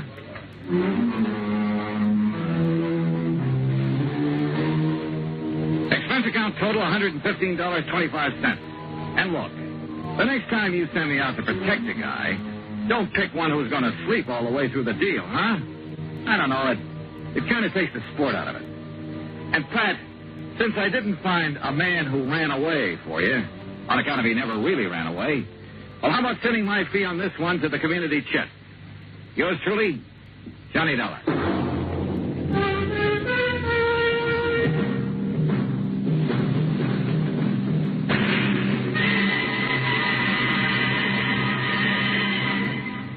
Our star will return in just a moment.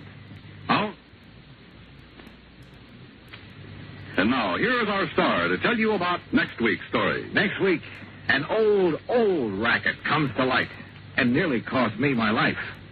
Join us, won't you? Yours truly, Johnny Dollar.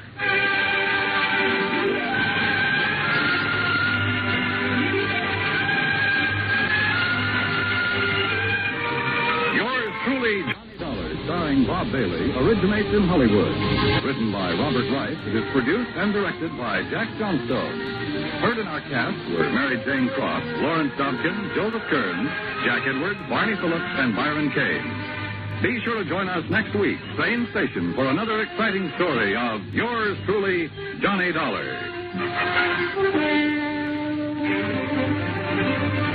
This is Dan Cubberly speaking.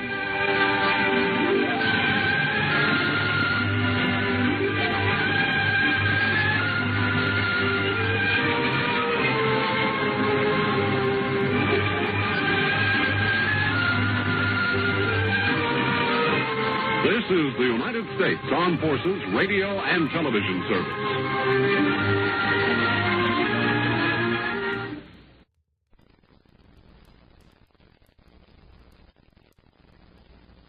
From Hollywood, it's time now for Johnny Dollar. This is Peter Hardy at Tri-Western Property and Casualty Insurance. Hi, how are things at the Golden West? You still in Reno? Sure am. Good boy. What goes, Pete? A little trouble with a big dairy farm out here, Johnny. Armenian Dairy. Okay, Pete, tell me all. A year and a half ago in a fire, Armenian lost one of his silos. You know, one of those big towers where they store and cure a lot of chopped up corn and stuff. Yeah, I know. Cost us $21,000. $21,000 for a silo? This time it's a compound silo, and the claim is for $56,000. Oh. But I don't want to pay it. I don't blame you. Sure, because, Johnny, I think it was arson.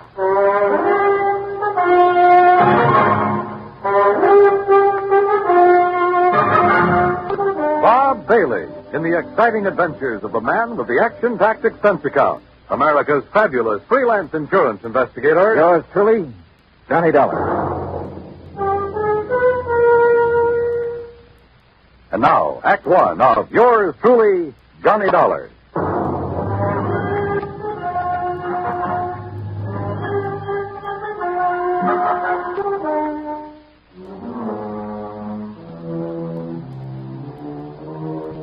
Expense account submitted by Special Investigator Johnny Dollar to the Tri-Western Property and Casualty Insurance Company, Reno, Nevada office. Following is an account of expenses incurred during my investigation of the doubtful dairy matter.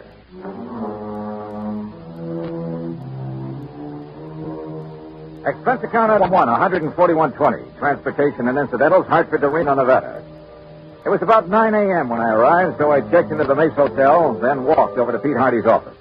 Armenian Dairies is just north of here, Johnny, in Warm Springs Valley off Route 33. Well, then I'd better run me a car. Oh, you can use mine. Now, Pete.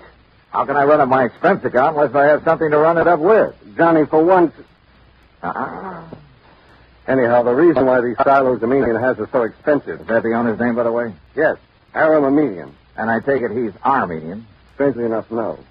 Now, he's had all his silos very specially built. Oh, how specially can you build a silo? Just a concrete base, a lot of long wooden staves to get the circular shape, and a good roof on top. Well, he has some trick with them inside. Like what? That's his deep, dark secret. He claims it makes better silage for his cattle than is possible anywhere else in the world. And one of these things burned up a year and a half ago. The word exploded best describes it. Yeah. And as I said, cost us $21,000. And now the replacement has gone up in flames. Yes, day before yesterday. He filed the claim the same day. Well, why do you suspect arson? Did the local authorities find anything suspicious? No. But you go out and talk with Armenian, Johnny. And if you don't end up with the same kind of feeling I have, well, I'll leave my shirt. Expense account item 2, $50 deposit on a drive-your-own car. Finding the Armenian dairy and ranch some 20 miles north of the city was easy. It was spread out all over the countryside. Hundreds of acres of well-irrigated, lush green pastures. Square in the middle of the ranch sat one of the cleanest, most modern dairies I ever saw. Aram Armenian gave me the grand tour, and I must say I was impressed. There was close to 200 well-kept Guernseys in the main barn, which was clean as a whistle. The milking machines, coolers, separators, clarifiers, and so on were the same. Yep, a prosperous-looking setup. Finally, Mr. Armenian took me out to where a small group of workmen were cleaning up what was left of his compound silo.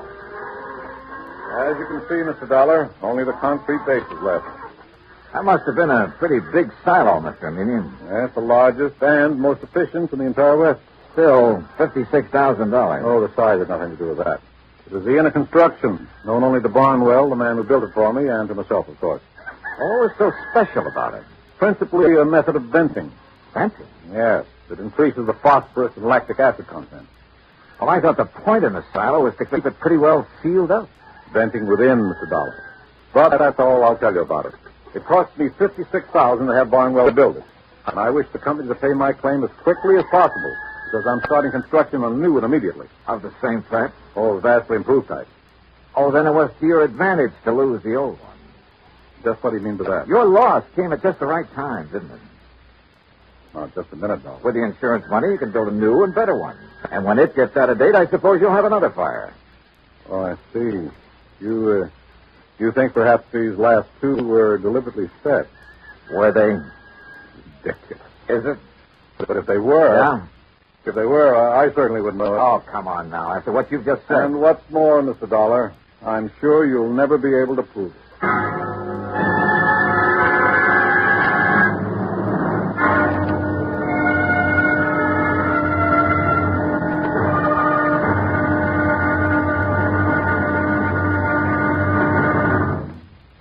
Act Two of yours truly, Johnny Dollar, in a moment.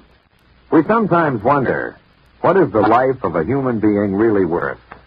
Not too much? Or maybe a great deal? Does it depend on whose life it is? Whatever the answer, one thing is certain. Fred Hargesheimer, since World War II, has felt that his life is worth quite a lot. Quite a lot of gratitude. During the war in the Pacific, about June of 1943, Lieutenant Hargesheimer had his P-38 fighter plane shot out of the sky. Badly wounded, he bailed out over a tiny island, New Britain. It looked pretty small from where he hit the silk, but he found it much bigger when he hit the ground. It was bigger, and in complete control of the enemy. But Hargesheimer was lucky. After a month of lonely hiding, he was found by a group of friendly natives from the village of Nantambu.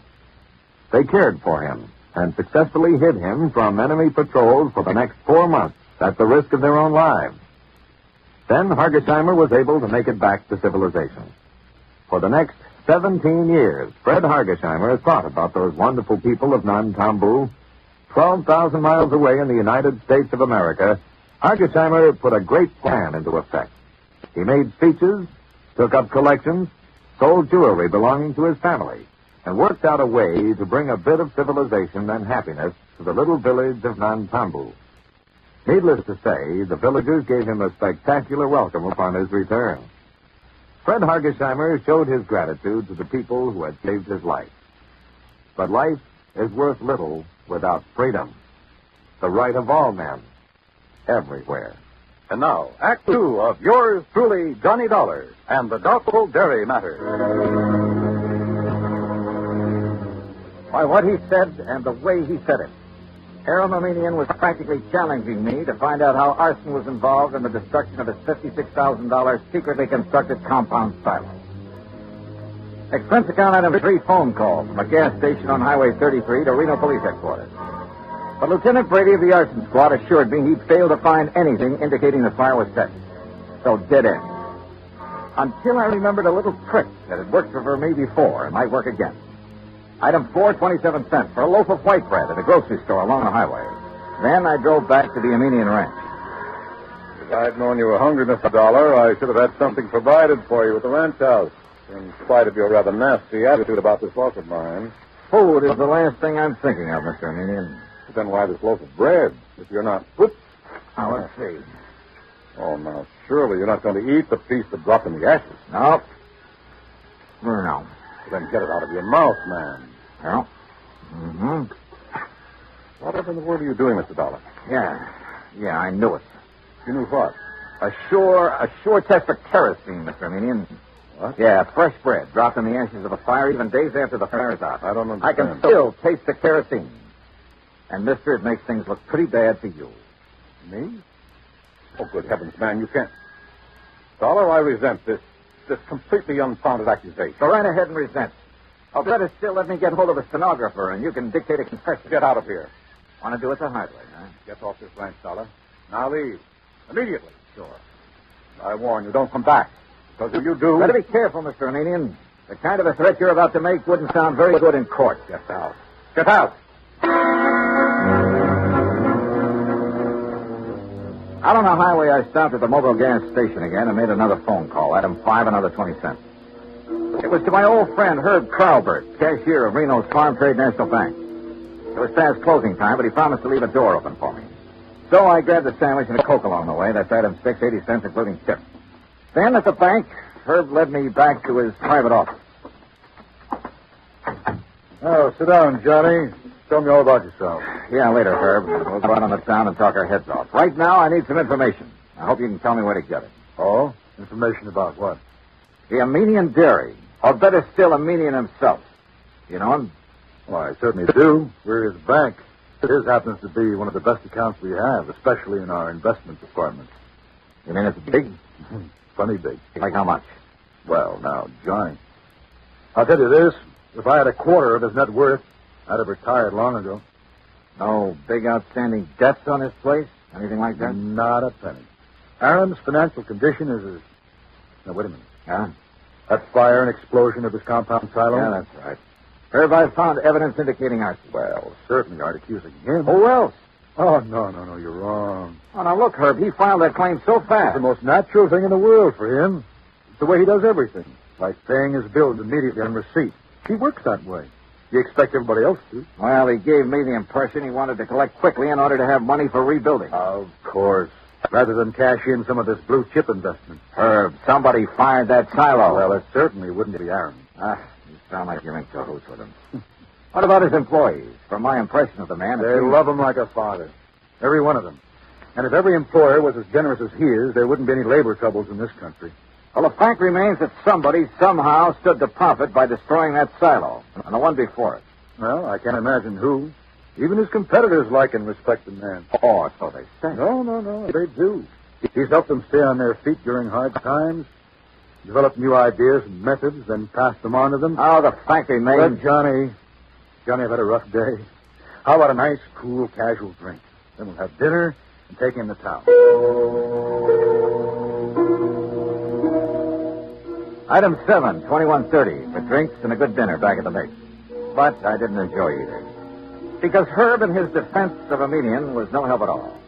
Except perhaps for giving me a list of all the people he could think of who did business with him. I decided to check them all first thing in the morning. Finally, about midnight, having lost our share at a couple of nearby gambling clubs, we parted. Herb drove away to his home on the outskirts of town. I went back to the mate. Take Mr. and Mrs. Kenworthy to room 314, boys. Yes, sir. What's your... Oh, Mr. Dolly. Just my key, please. Certainly. There you are, sir. And I hope you enjoy a pleasant night's rest. Thanks. Oh, by the way, there was a gentleman here looking for you earlier this evening. Hung around quite a while. Said he'd be back. Well, who was he? He didn't give his name, sir, nor did he wish to leave a message. Mr. Amenian? Mr. Amenian, the dairyman? Oh, no, sir. I'm quite sure. Okay, thanks. Yes, sir. Good night. Good night, sir. Oh, Mr. Dollar. Yeah? There he is. There. Huh? Going out the door, the dark brown coat. You sure? Yes, sir. The same man. I wonder. Yeah, so do I. But if he knows you, sir, and so By the time I got out the front door, the man in the brown coat was halfway down the block and walking fast. Faster and faster, as a matter of fact, as I gained on him. He turned the corner, and by this time, both of us were running. Hey! Hey! Are you looking for me? By the end of 3 or 4 blocks, it was a real foot race. Then suddenly he turned into an alley, and like a darn fool, I plunged into the darkness of it after him. Hey! Hey! Right here. Oh, no, you can't. Go.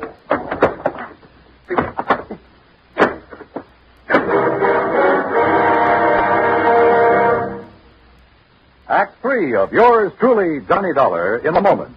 Our flag now numbers 50 stars, and behind each star there stands yet another flag representing one of the 50 states. New Hampshire state flag carries its state seal on a field of dark blue. The seal is surrounded by a wreath of laurel leaves, the symbol of peace, interspersed with 9 stars because New Hampshire was the 9th state to join the Union. The heart of the state seal is a representation of the frigate Raleigh, recalling the glory of the early days of sail.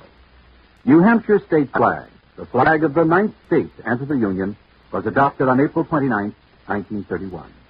And now, Act 3 of yours truly, Johnny Dollar, and the doubtful dairy matter.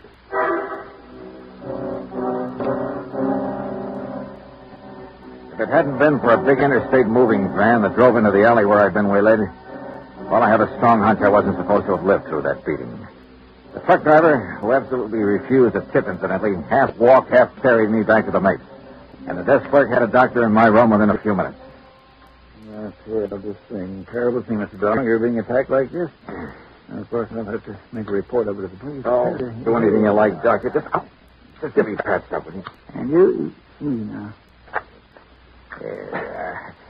You have no idea who could have done this to you. Believe me, I intend to find out. Judging by this swollen hand of yours, you got in some good licks, though, and whoever... What's the matter? Well, this is a very unusual ring you're wearing. Oh, some kids from the YMCA gave it to me a couple of years ago. Up in the softball team. Oh, yes, of course. That's the Y insignia. Yeah, one of them made it. And the 3 raised points stand for spirit, body, and mind. Yeah, that's right. Well, now, if you just... Oh, wait, what's that for? Make sure you get plenty of rest. Oh, no, now, wait, Doc. I'm the doctor. Roll up your sleeve, here. Yeah, I'll do it. Look, if this shot leaves me groggy in the morning... You wake up feeling fine. There you are. Incidentally, that ring... Listen, before you notify the police... Ooh, hey, this shot works pretty fast. Yep. As I started to say, All right. If that ring of yours didn't leave a mark on whomever you defended yourself against, I'm very much surprised. In a few seconds, I was out like a light. But then a whole set of weird dreams began to plague my somewhat battered mind. And questions about who had attacked me and why. Only the why was only too obvious, to keep me from finding an arsonist who... Yeah, who probably bore the mark of my ring on his kisser. I thought of the names Herb had given me, and his insistence that none of them could be guilty. Wait a minute. There was one name he hadn't mentioned, but Armenian had. Of one man who stood to gain a lot by the destruction of the silos. Or maybe it was just a crazy hunch, part of the wild dreams that came from the beating I'd taken. In any event... In the morning, as soon as the bank was open, I was in Herb Carlbert's office again. Well, yes, he has an account here, too, Johnny. At least he did before. How about loan? Does this man we're talking about taking out any loans? Well, yes, but, Johnny, you know I... Yeah, I know. The fact remains he's pretty hard up for dough, isn't he? I didn't say that. Although, of course, if that's the conclusion you choose to draw... Tell me this. He owes the bank money now, doesn't he? Yeah. All right. Did he also owe the bank a lot of money about a year and a half ago? Johnny. Yeah. Well? Johnny, you're right. But who would have suspected? And when you consider that Aram Armenian is the one man who has given him money for all the work he did. I can't believe it. Herb, it started out as a pure hunch, but right now I'd bet my... Where can I find him? Well, if Aram plans to go ahead with new construction, he's probably over. Sure, out there at the dairy. You want to come along? Maybe I'd better after the way Aram threatened you. I guess I owe him an apology for the way I tore into him. Let's go. Johnny. Yeah? What if we're wrong? What if this man we think is the arsonist... Will you agree that the firebug is the same man who attacked me in the alley? I suppose so. Then we'll soon know. Because believe me, he's a marked man.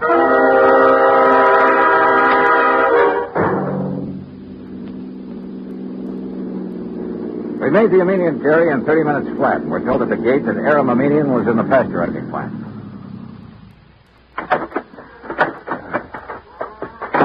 Maybe you better let me talk to Aram first, Johnny. It's not Aram that I'm interested in, Herb, and you know it. Oh, just a minute. Huh? What's the matter? Hold it a second, will you, while I tie my shoelace? Yeah, sure.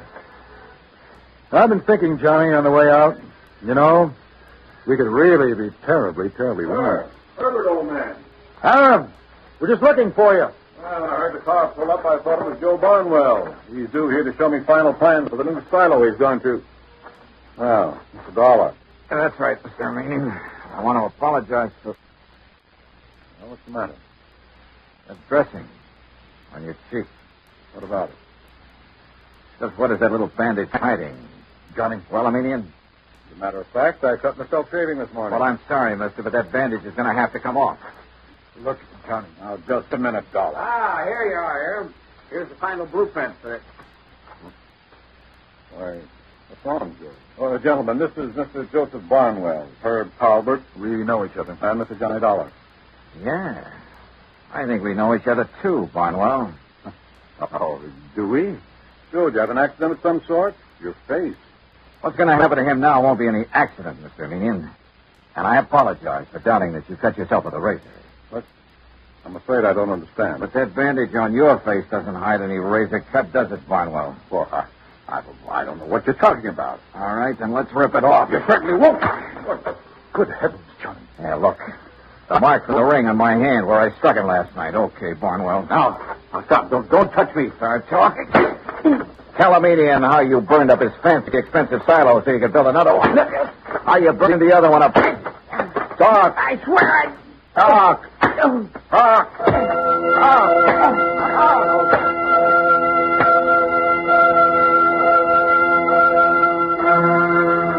Yeah, he talked all right, plenty. About a racket so old I hadn't heard of it in years. A crooked builder who burned out his own clients to get himself more work. And in this case, a natural, because he was the only one who shared Aram's secret construction plan. And by the time I was through with him, he blabbed about some of the other clients he'd taken the same way. Expense account total, including incidentals and the trip back to Hartford, $418 even. Yours truly, Johnny Dollar.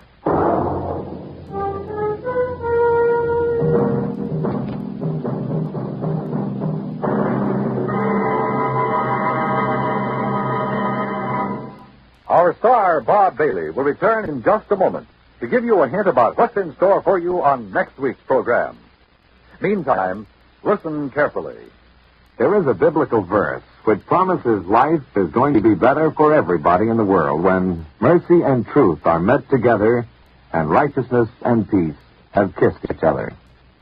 When the people of the United States of America express that thought, it is not in idleness, but in deed. Today it is common knowledge that when the gigantic earthquakes and tidal waves struck the Republic of Chile in South America not too long ago, thousands of lives were lost and tens of thousands were left homeless, hungry, and suffering.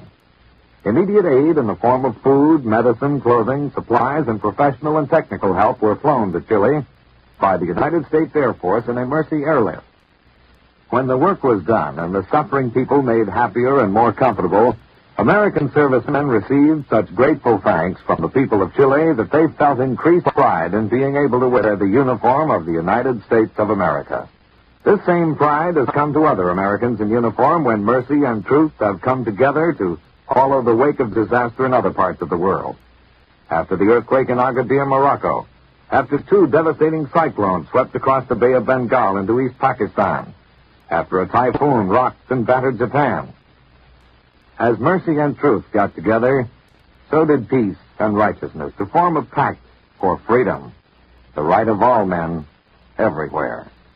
And now, here is our star to tell you about next week's intriguing story on yours truly, Johnny Dollar. Next week, well, I get into cattle country again, and a Hereford steer solves the case for me. So join us, won't you? Yours truly, Johnny Dollar.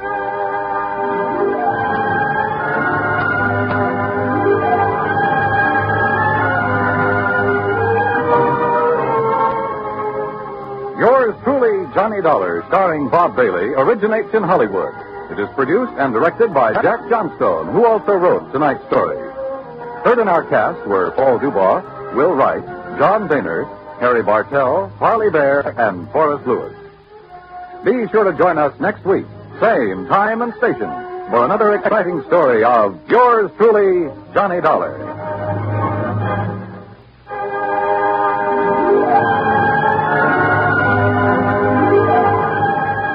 This is Dan Coverly speaking.